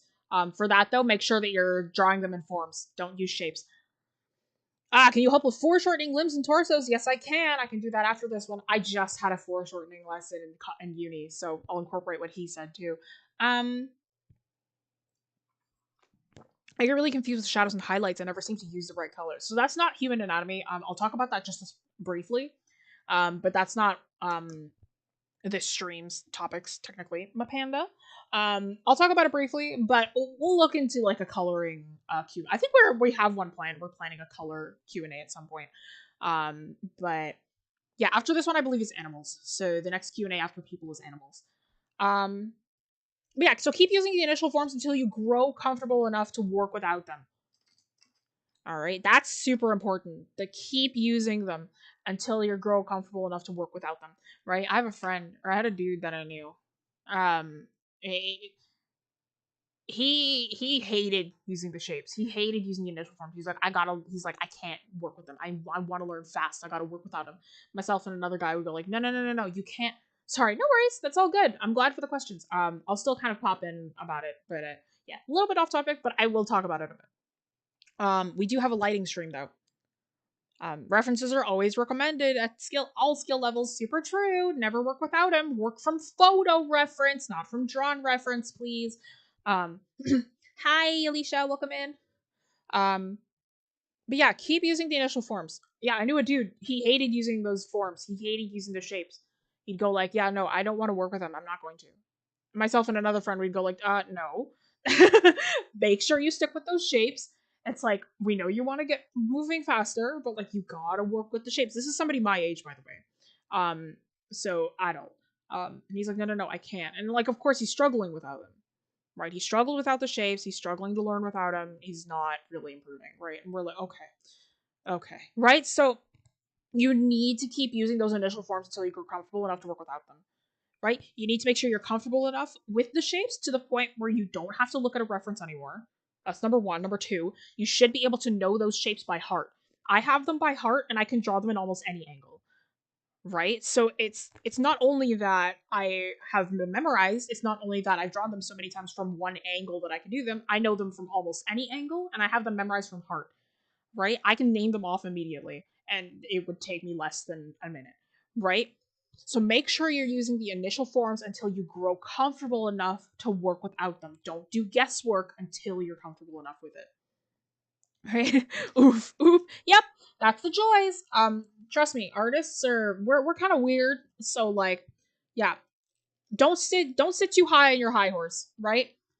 It took me a very long time to work without those things, right? I'd been working with them for so long. I think it was finally not until I hit maybe 19 when I was finally like, okay, I don't really think I need these anymore. I still use them frequently. I use them all the time, especially if I'm working with more complex poses. I will use those structure and forms all the time. I don't grow out of that because it does help with accuracy. But over time, you just stop needing them. And like when I do figure drawing, I don't need them anymore. Like, do I kind of have them drawn in? Yes, but not really. Do I have a reference sheet? No. Like my reference sheet for like my proportions? No. I have them memorized. It was like I'd studied them so much that like I'm able to work without them like all the time. If I'm just drawing a general body, I can work without a reference sheet always. I've created reference sheets. There are a few on the Discord. But yeah. Why are lips so hard to draw from the side? It takes practice. That takes practice. But yeah, so don't try to do guesswork when you're starting out. Keep using the initial forms until you grow comfortable enough to work without them. Thanks, I learned to use the Medibank Paint program and draw on a drawing tablet. You really helped me a lot. Realize I like drawing all because of you. Aw, thank you, Burfin. Oh god, I hope I pronounced that right. I'm so sorry. But yeah, thanks so much. I'm glad that you found a love for drawing. Art is great. Sometimes art sucks, but art is great. The shapes. Oh, like a reference sheet of the shapes. There should be some up on the Discord. I don't. If anything, I'll post it on the Discord afterwards. I don't reference it anymore, but I have taught it before. I have to look. Yeah. It'll be on the Discord. It's way far up there. But if anything, I'll just send it in the digital art chat later. How the bend between the upper and the torso, the bend between the upper and the lower torso works has been tricky for me to understand. That I can do without a tutorial. Think of a pillowcase or a rice sack. Same deal. Like a rice sack, a pillow. Animators do that a lot. An animation exercise is you got to be able to emote using a rice sack or a pillow. That pillow, the way it bends, exact same way the stomach bends in the center. It works exactly the same. Art is art. Art is art. It is. And sometimes it sucks and sometimes it's great. Proportions do have rules. So the thing with proportions is I can't do all the proportions at once. Right? There's so many. We have a full anatomy stream that I have done before. So all the measurements are there. But let me give some general tips. Because there are some very frequent ones that I see all the times.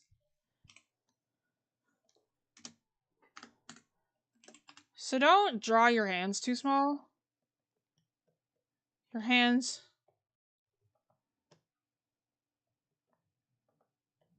or feet too small. I struggle with that a lot. Yeah, some people do. It's totally okay. So don't draw your hands or feet too small. Take your hand for me. Just splay it out as if you're telling somebody that there's the number 5, right? Or if you're gonna high five somebody. Take your hand and just stick it on your face for me. Like, just put your hand over your entire face. Notice that you can put your hand over your entire face. If you're over the age of 11, you should be able to have your hand over your entire face. And guess what? That's because that's how big your hand is. All right? If your hands are smaller than your face, your hand is too small. If you're drawing a head, look at your hand. Notice that you can fit your entire face in your hand. That's how big your hand should be. Take your foot for me. Take your foot for me. If you are flexible enough, put your foot right up against the side of your face. If you're not flexible enough, put your foot up right against your forearm. Notice that your foot is the same length as your forearm or your hand. That is how big your foot is, right? Feet are quite large. Hands are quite large. Make sure that you're thinking of those sizes. So your hands are the size of your face. Feet are the length of your forearm, height of your head. Shoving my foot in my face. It's actually the same size as my head. Yes, it is. Yes, it is. Right? So make sure that your hands. I can lick my toes. Same, actually. I'm quite flexible, if you didn't know. But because I used to do gymnastics when I was younger, but I've retained that. I'm just quite flexible nowadays. But yeah, don't draw your hands or feet too small. Please. It's such a huge pet peeve of mine. When I see hands that are super, super tiny or super, super big, some of you know where you see those hands super, super big. I'm not going to say where, but some of you know where you can see those hands super, super big. You see those hands super, super tiny. I see that a lot with chibi artists, so that's a particular style. And I see that a lot with beginner anime artists. Beginner anime artists especially. Their hands are very, very tiny. And that's because they kind of see the hands that are slightly smaller in anime and they exaggerate it like crazy. But it kind of looks like it looks like you've attached a couple of doll hands onto a proper person, right? Make sure that you have your hands fairly large, right? Your hands are generally the size of your face, right?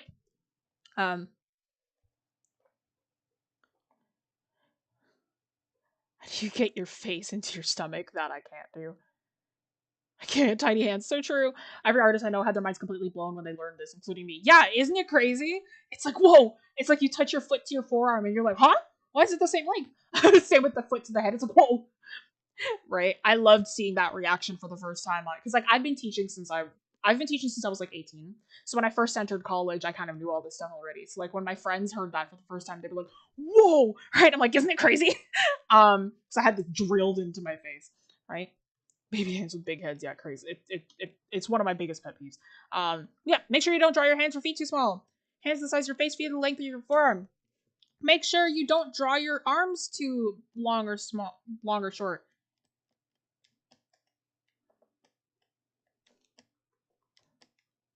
These are just the common things that I'm seeing. So this is going to be a bit of a longer one. Little hands make people look like a baby, but wrong. So true. So make sure you don't draw your arms too long or short. Please. All right. I'm going to make you do something. I'm so sorry. So if you are sitting down, stand up for me. Stand up for me. And drop your arms to your sides. Just drop your arms to your sides. Have them perfectly straight at either of your sides. Notice that your fingertips go either about halfway down your thigh or 2/3 down your thigh. 1/3 to 2/3 down your thigh. Notice that they kind of stop midway through your thigh, though, your fingertips, right? Kind of around that area. That's where your arms should stop. Make sure that your fingers don't stop at the top of the hips or that they don't stop at the knees. That's what I see a lot. People draw their hands either at the knees or at the top of the hips, right? Too short. Too short. Don't draw your arms too long or short. Fingertips should stop.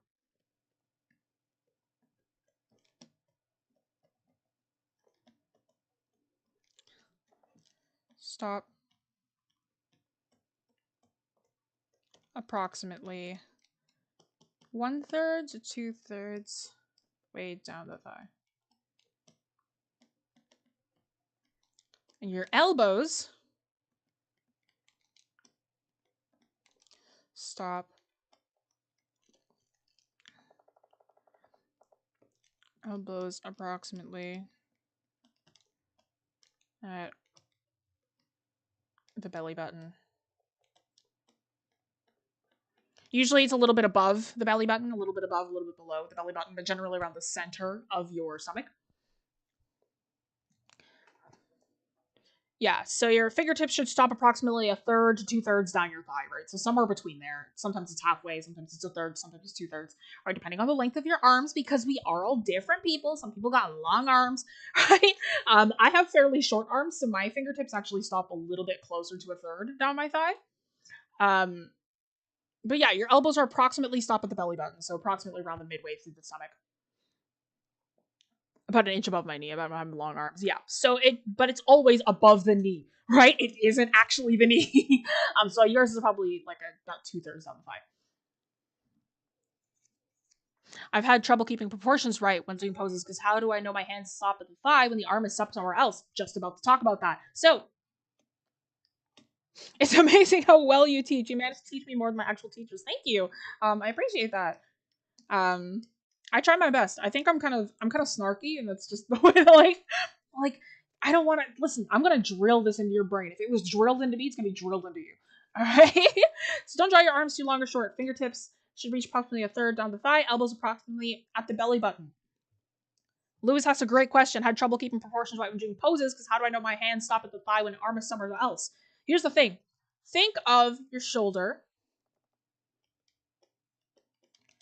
Think of this as if, say if you had your forearm. Let me draw the full body, actually. Let's just do the full torso here for a sec. Look at how often I have to do this. It's like I haven't memorized. So let's say that we have our shoulder right here. Actually, should be a little bit farther up. I drew this torso a little bit. Oh my god, this eraser. I'm getting so hot. I'm wearing a sweater and it's really warm in here.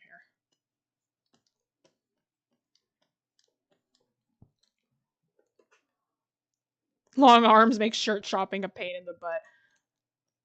So true. You're great at what you do here. Thank you. But yeah, let's say we have our shoulder here. Envision the shoulder. Envision the body as a paper doll.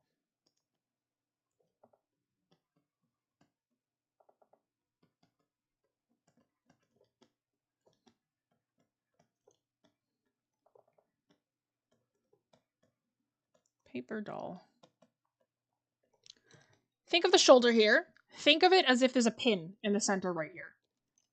If we have our elbow down here, this pin, so if we have it's kind of midway, if this is kind of where our belly button is, our elbow's kind of here, this pin will keep this area in place. Oh, this doesn't work outside of Photoshop. You can't change the anchor.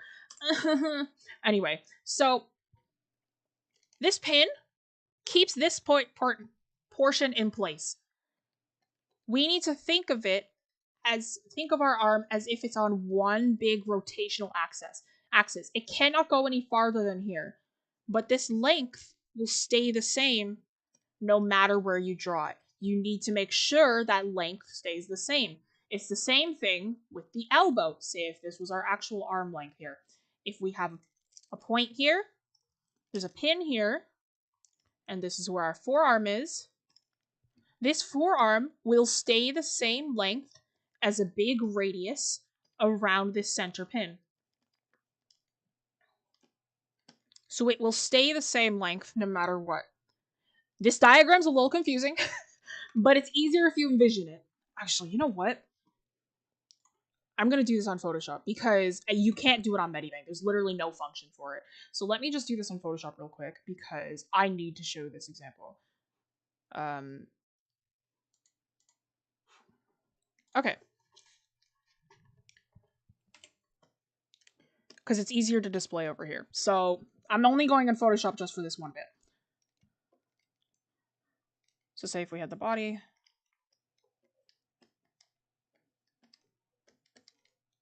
This is our torso. So say if we had part 1, which is our shoulder that goes down to the elbow. Holy crap, that's smart. Yeah, that's the way that I've taught it for a really long time. Say if we have a pin in the center here. If we have this pin in the center here, right, this is going to be our anchor point. This pin will not move. This length of the arm will also not change. So no matter where you rotate it, that length of the bicep will remain the same.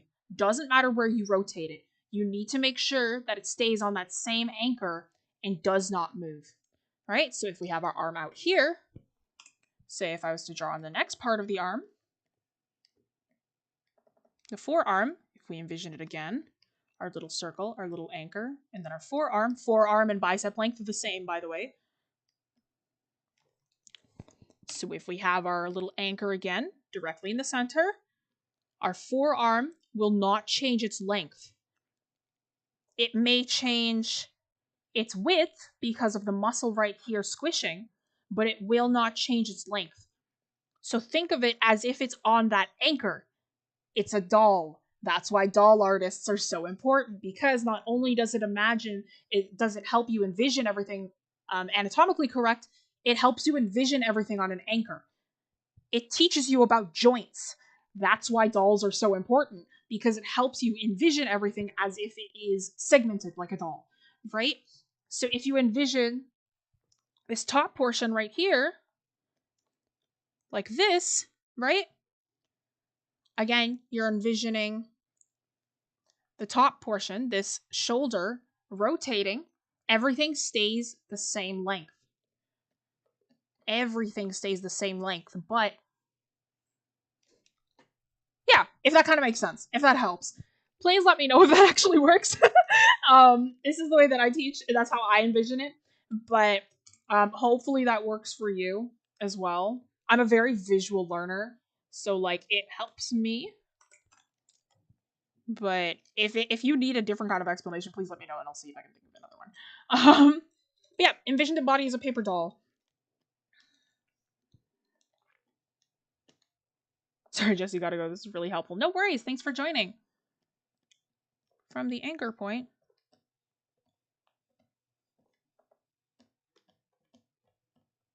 This works for legs as well, by the way. If you have the top of the thigh, same deal, right? Rotate that. Rotate your knee, right? Same deal. From the anchor point. All limbs will remain the same length.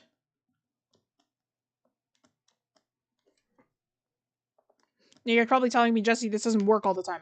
And of course it doesn't.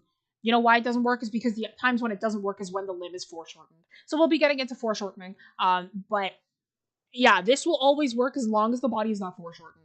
Which as long as the limb is not foreshortened, which 99% of the time it actually will be. But that's how you'd think of it most of the time. That is so cool. I was playing with a 3D model to get a pose, but I haven't really thought of that. Yeah. 3D models are great. I was using a model yesterday to set up a scene because I could not figure it out for the life of me for some reason. But I find that using 3D models for poses is a great speed up. But if you don't have any of this kind of understood to begin with, you're kind of not doing yourself a favor. Why did I do that?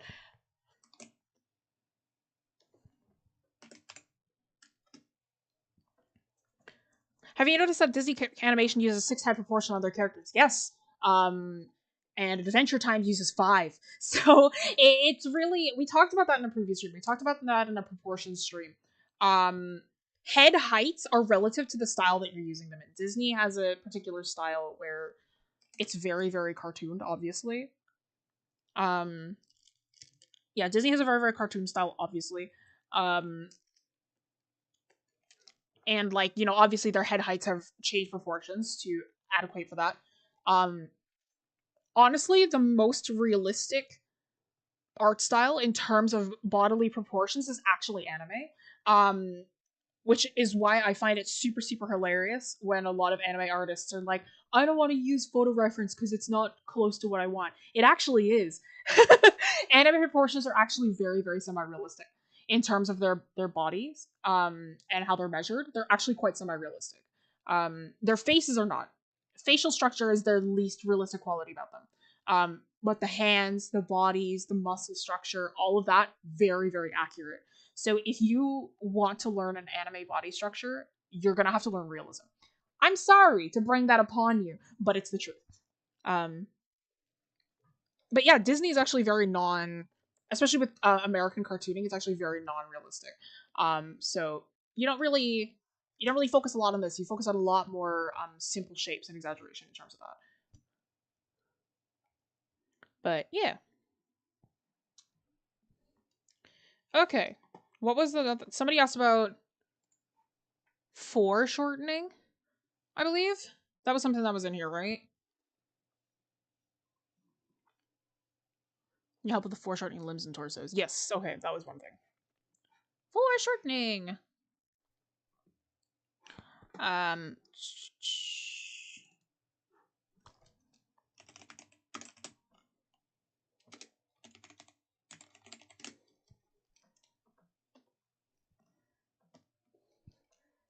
Oh my lord. Okay. Sorry, give me a second.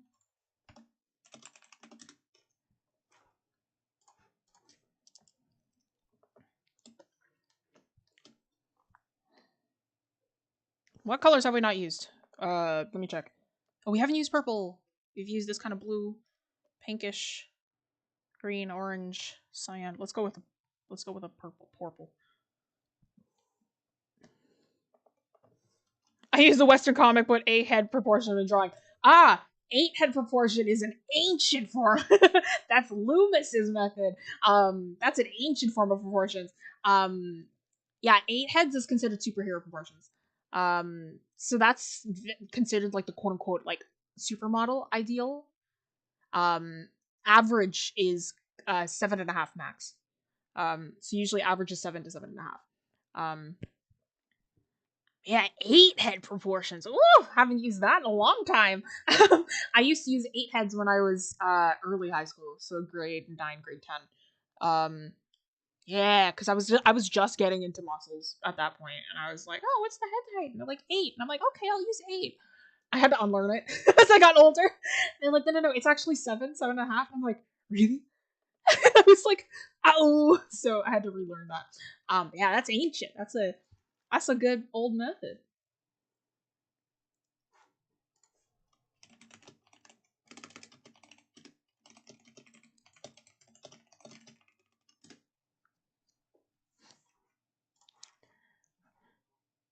Just better not be talking smack on Loomis on my watch. I use Loomis's method, don't worry. But for his heads, that's the only one I use.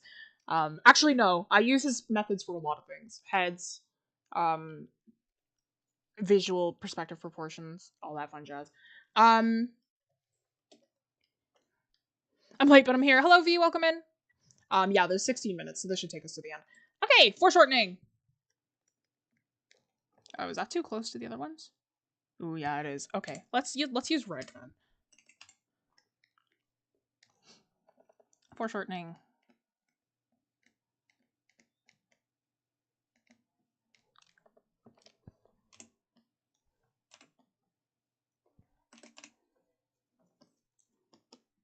Foreshortening is something that everybody struggles with. I have not met an artist who has not struggled with foreshortening at one point. I have a friend in uni right now. She's phenomenal at foreshortening. It's like her favorite pastime, which is really funny to me. I love foreshortening as well, but not as much as she does. But she's phenomenal at it. She's such a good artist. Like, she's crazy. That's my favorite thing about uni, by the way, so far, is that I've met so many artists who are like way better than I am, and it's so cool. Because like I went to game art before, and not all of them were illustrators, so it was like I kind of felt like a lot of them were 3D modelers, not really illustrators, so it kind of felt like I was in like my own thing, and I was like, I can't really compare anything. But now I'm in a class with a bunch of really good illustrators. I can feel my butt getting kicked already. It's like, wow. I am no longer one of the top of the food chain, but it's great to be surrounded by people who are so much better than I am. But yeah, foreshortening. Foreshortening is something everybody struggles with. There's a few methods for foreshortening. Things that you don't do though.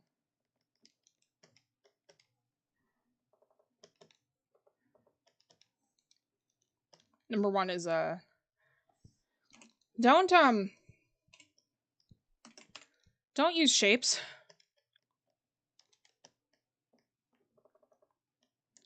Now, that sounds weird, but you should use forms. Alright? Don't use shapes. Please don't. Right? Whenever I see some people do foreshortening, it's always like, oh, I'm gonna use... It's like, I can't figure it out. It's like, I know, like, you can draw your limbs as rectangles, but I can't figure it out with the rectangles. I'm like, buddy, that's when you use a prism. My G, my friend, my guy. Right? So if you're foreshortening, don't draw, like, rectangles. or circles and all that fun jazz, right? Don't do that. If you're actually going to use like geometry, like harsh geometry, should actually be more like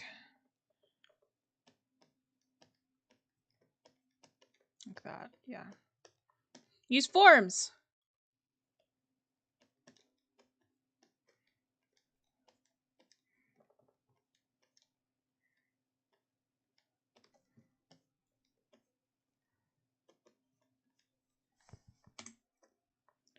There's a difference between shapes and forms,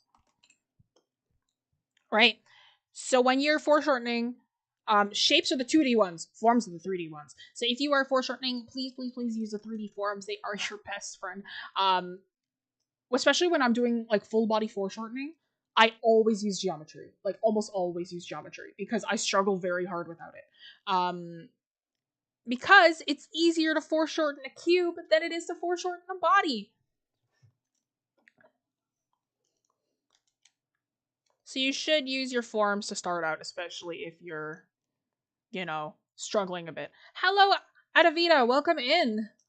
Welcome to the stream. We've got about 15 minutes left. We've already talked a bit about some stuff. So we've talked about, what have we done? We've done proportions in general, like some general tips about proportions. We've done head angles, we've done body types, we've done eyes at different angles, and we've done poses. Very general lesson about poses.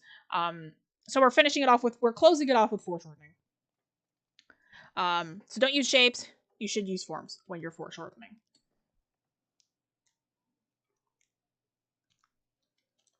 Okay. What else was I gonna say? Don't use shapes. You should use forms. Let me actually just talk about. Oh, wait! Don't keep everything.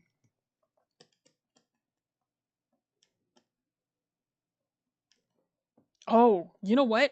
Don't get stuck in proportion.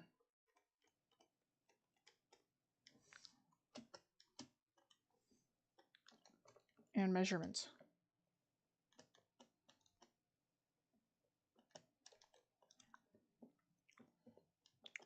Foreshortening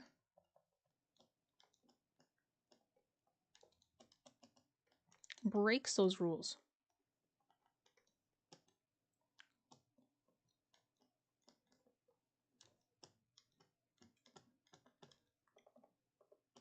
Don't force your proportions.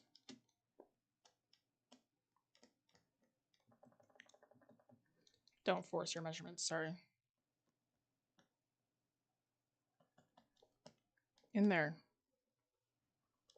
Right? So don't get stuck in proportion. We just talked about proportions, but the thing with foreshortening is that foreshortening breaks those rules. It breaks them immediately and without a care in the world. So foreshortening breaks those rules. Don't force your measurements in there. Sometimes, especially with foreshortening, right? When I see it a lot of the times, especially with younger artists, or artists that struggle a lot with foreshortening, they will try to force in.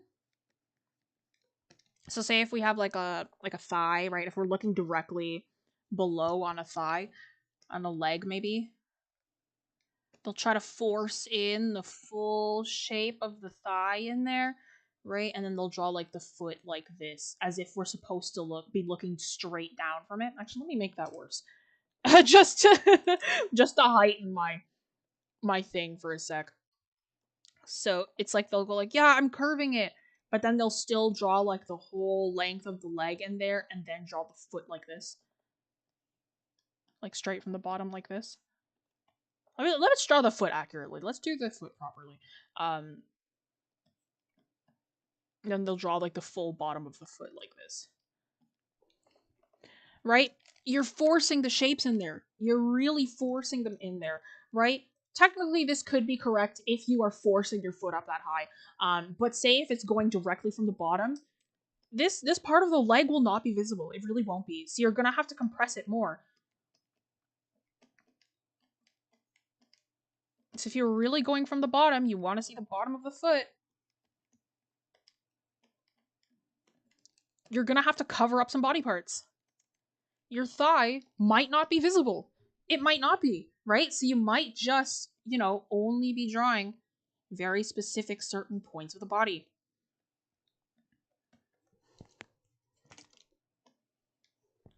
Right? So don't force your measurements in there. Sometimes sections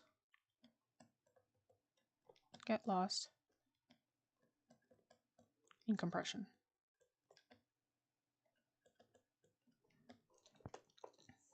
Hello, Karina. Welcome in.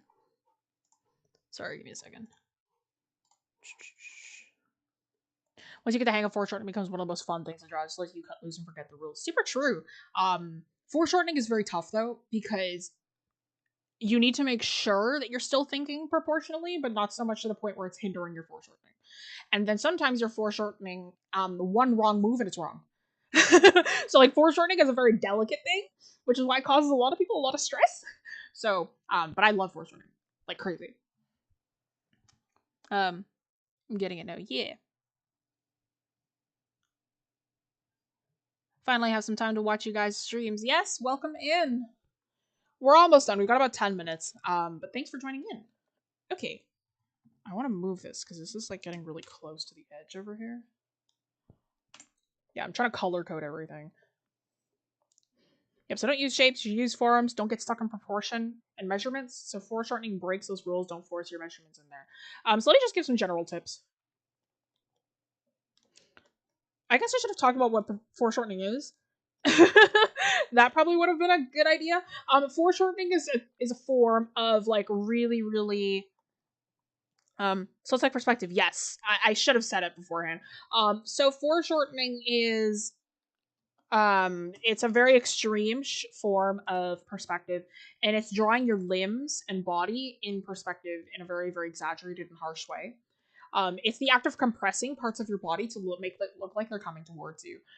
Right, so if you have a mirror, or if you're kind of close to anywhere, actually you don't need to be in front of a mirror. If you kind of just hold your hand out directly in front of you, notice that and close one eye. Hold your arm out directly out in front of you and close one eye. You'll notice that like your arm starts to look a lot shorter. Right? So if you outstretch your arm completely, just hold your hand out in front of you. You'll notice that your forearm looks compressed, but if you bend your elbow, it comes back to the proper length. Right? So foreshortening is drawing that sort of bent or unbent look, basically. It's hard to catch up to you guys' streams because of my time zones. That's fair enough, yeah. They're always available as lives afterwards, so if you would like to join us there, or they'll be available as replays afterwards, not live, but you'll be able to see them as replays. Right, so some general tips. Number one is usually the coil method. The coil or spiral method. Or sorry, not coils or rings. I find that this method is great if you're just trying to do it quickly. So if you're starting from, like, say this is the shoulder, if you just use a coil, make it get bigger, and then insert your proportional structure from there, you usually get it right. And make sure that your coil gets bigger as it comes towards you.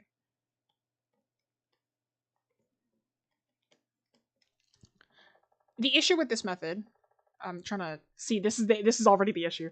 Let me try to fix this a bit.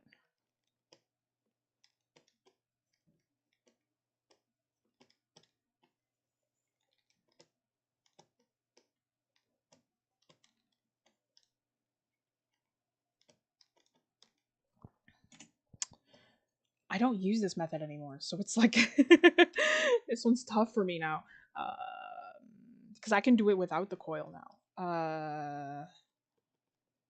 Because I know that there's some stuff that's wrong with this method, so like it's throwing me for a loop right now.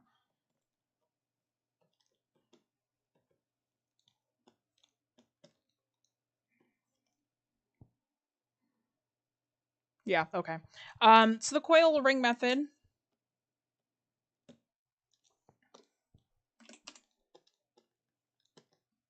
Actually, you know what? Let me just draw it without it first, and then I'll just show you how it works.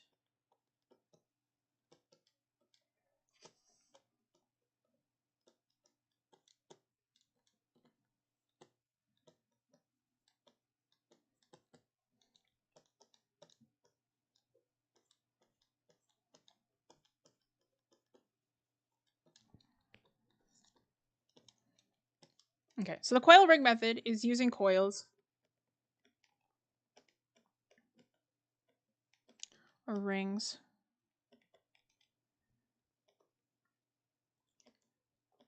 that slowly get larger and farther apart, right? So if I were to do this with a cylinder, just a general straight cylinder, I should have started with just a straight cylinder.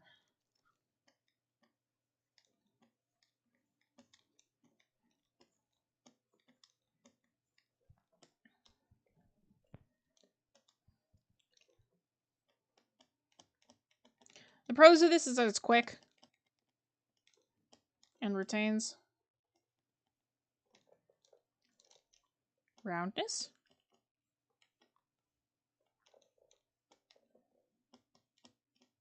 Cons is that it tends to be proportionally accurate.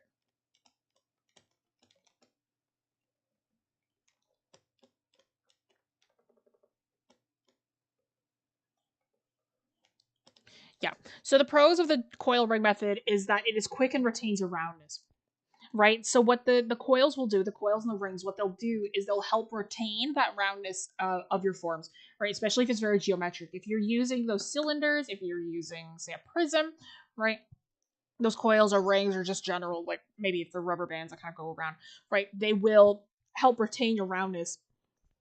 Oh my goodness. They'll help retain the roundness of the form, and they'll also help retain the overall form of it. However, if you're using it for limbs, it's not very proportionally accurate. Because it doesn't account for muscles, it doesn't account for the general shape of the body, right? So that is something that you have to fill in yourself, which can be kind of tough if you're not used to it. So,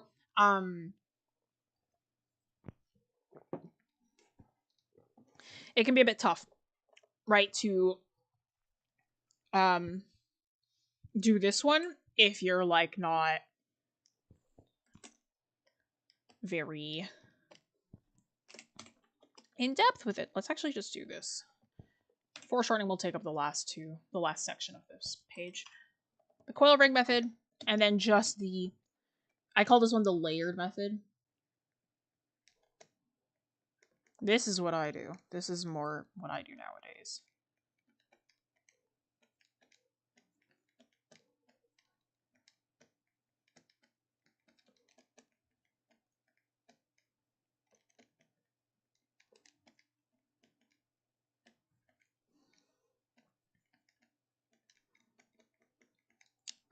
Why am I doing a leg? I'm better at drawing legs. That's the only reason.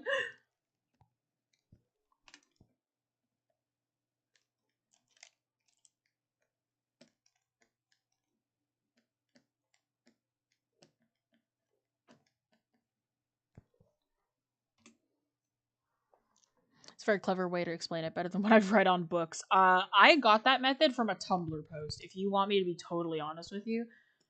I learned it in college because she taught it. My old prof taught it in college, but I heard it first from a Tumblr post.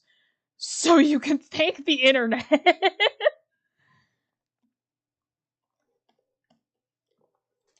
So layered method.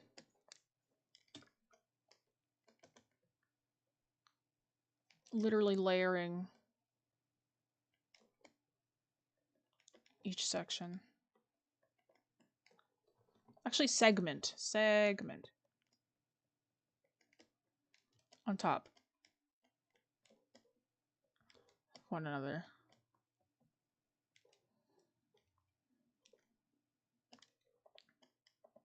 So pros, it's that it's proportionally accurate.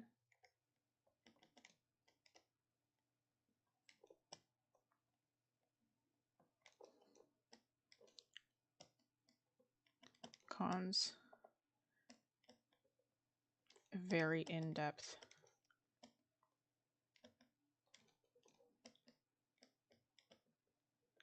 Knowledge of muscle structure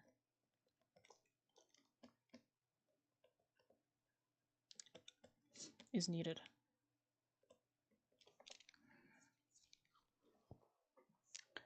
Shout out to Tumblr art post. Half of my knowledge is from random guides on Pinterest. So true. So valid.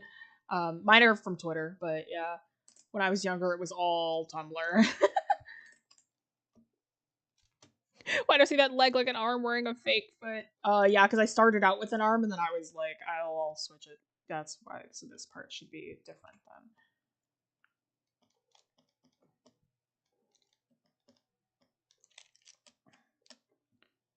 Why does this, like, the size of the eraser doesn't translate over if I just use the back eraser?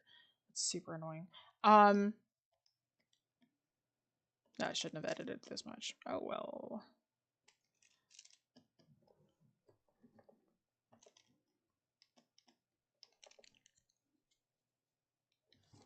First joint above the ankle looks like a glove below that. Yeah. Okay. I refuse to spend more time on this.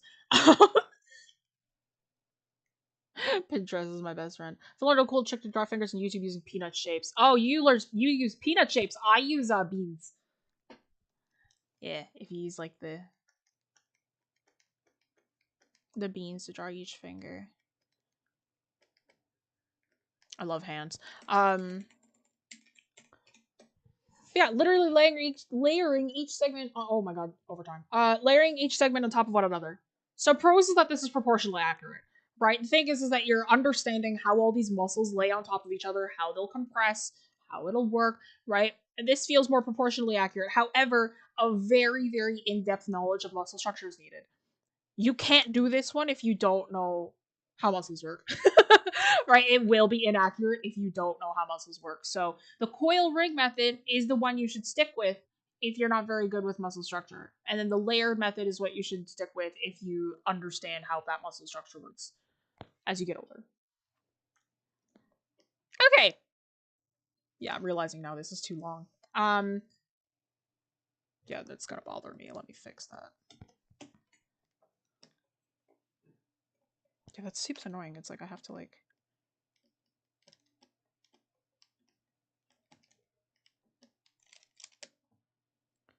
Why does it do that? That never used to be the thing.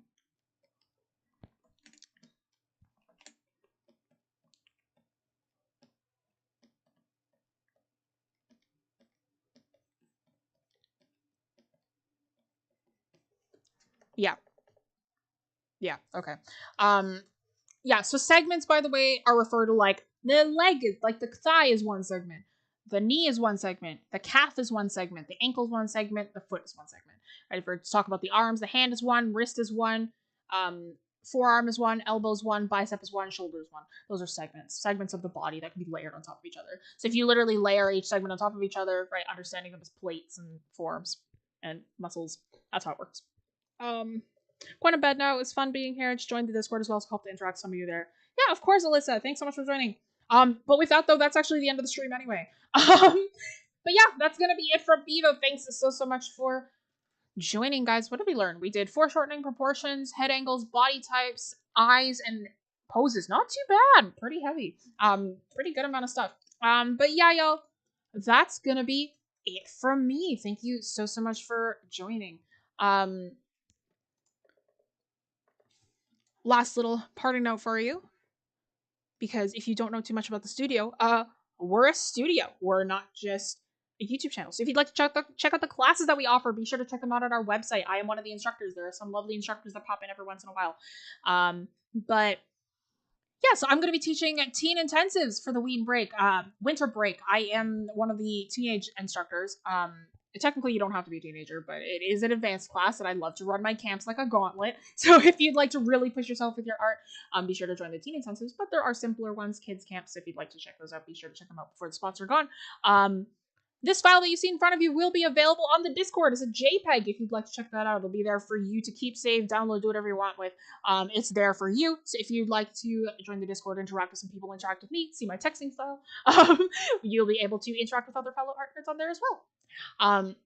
But if you'd like any of my working files, notice there's a lot of layers on here. That one doesn't really matter though. But if you'd like to check out my working files, you're going to have to join our Patreon. Our Patreon is where you're going to be able to see for as little as $5 a month all of my working files, or most of them, that will be available on there. They'll be there every other week, the working files. But if you'd But if you subscribe for more, then you'll be able to get more working files overall. But yeah, what is next week? Next week's live stream is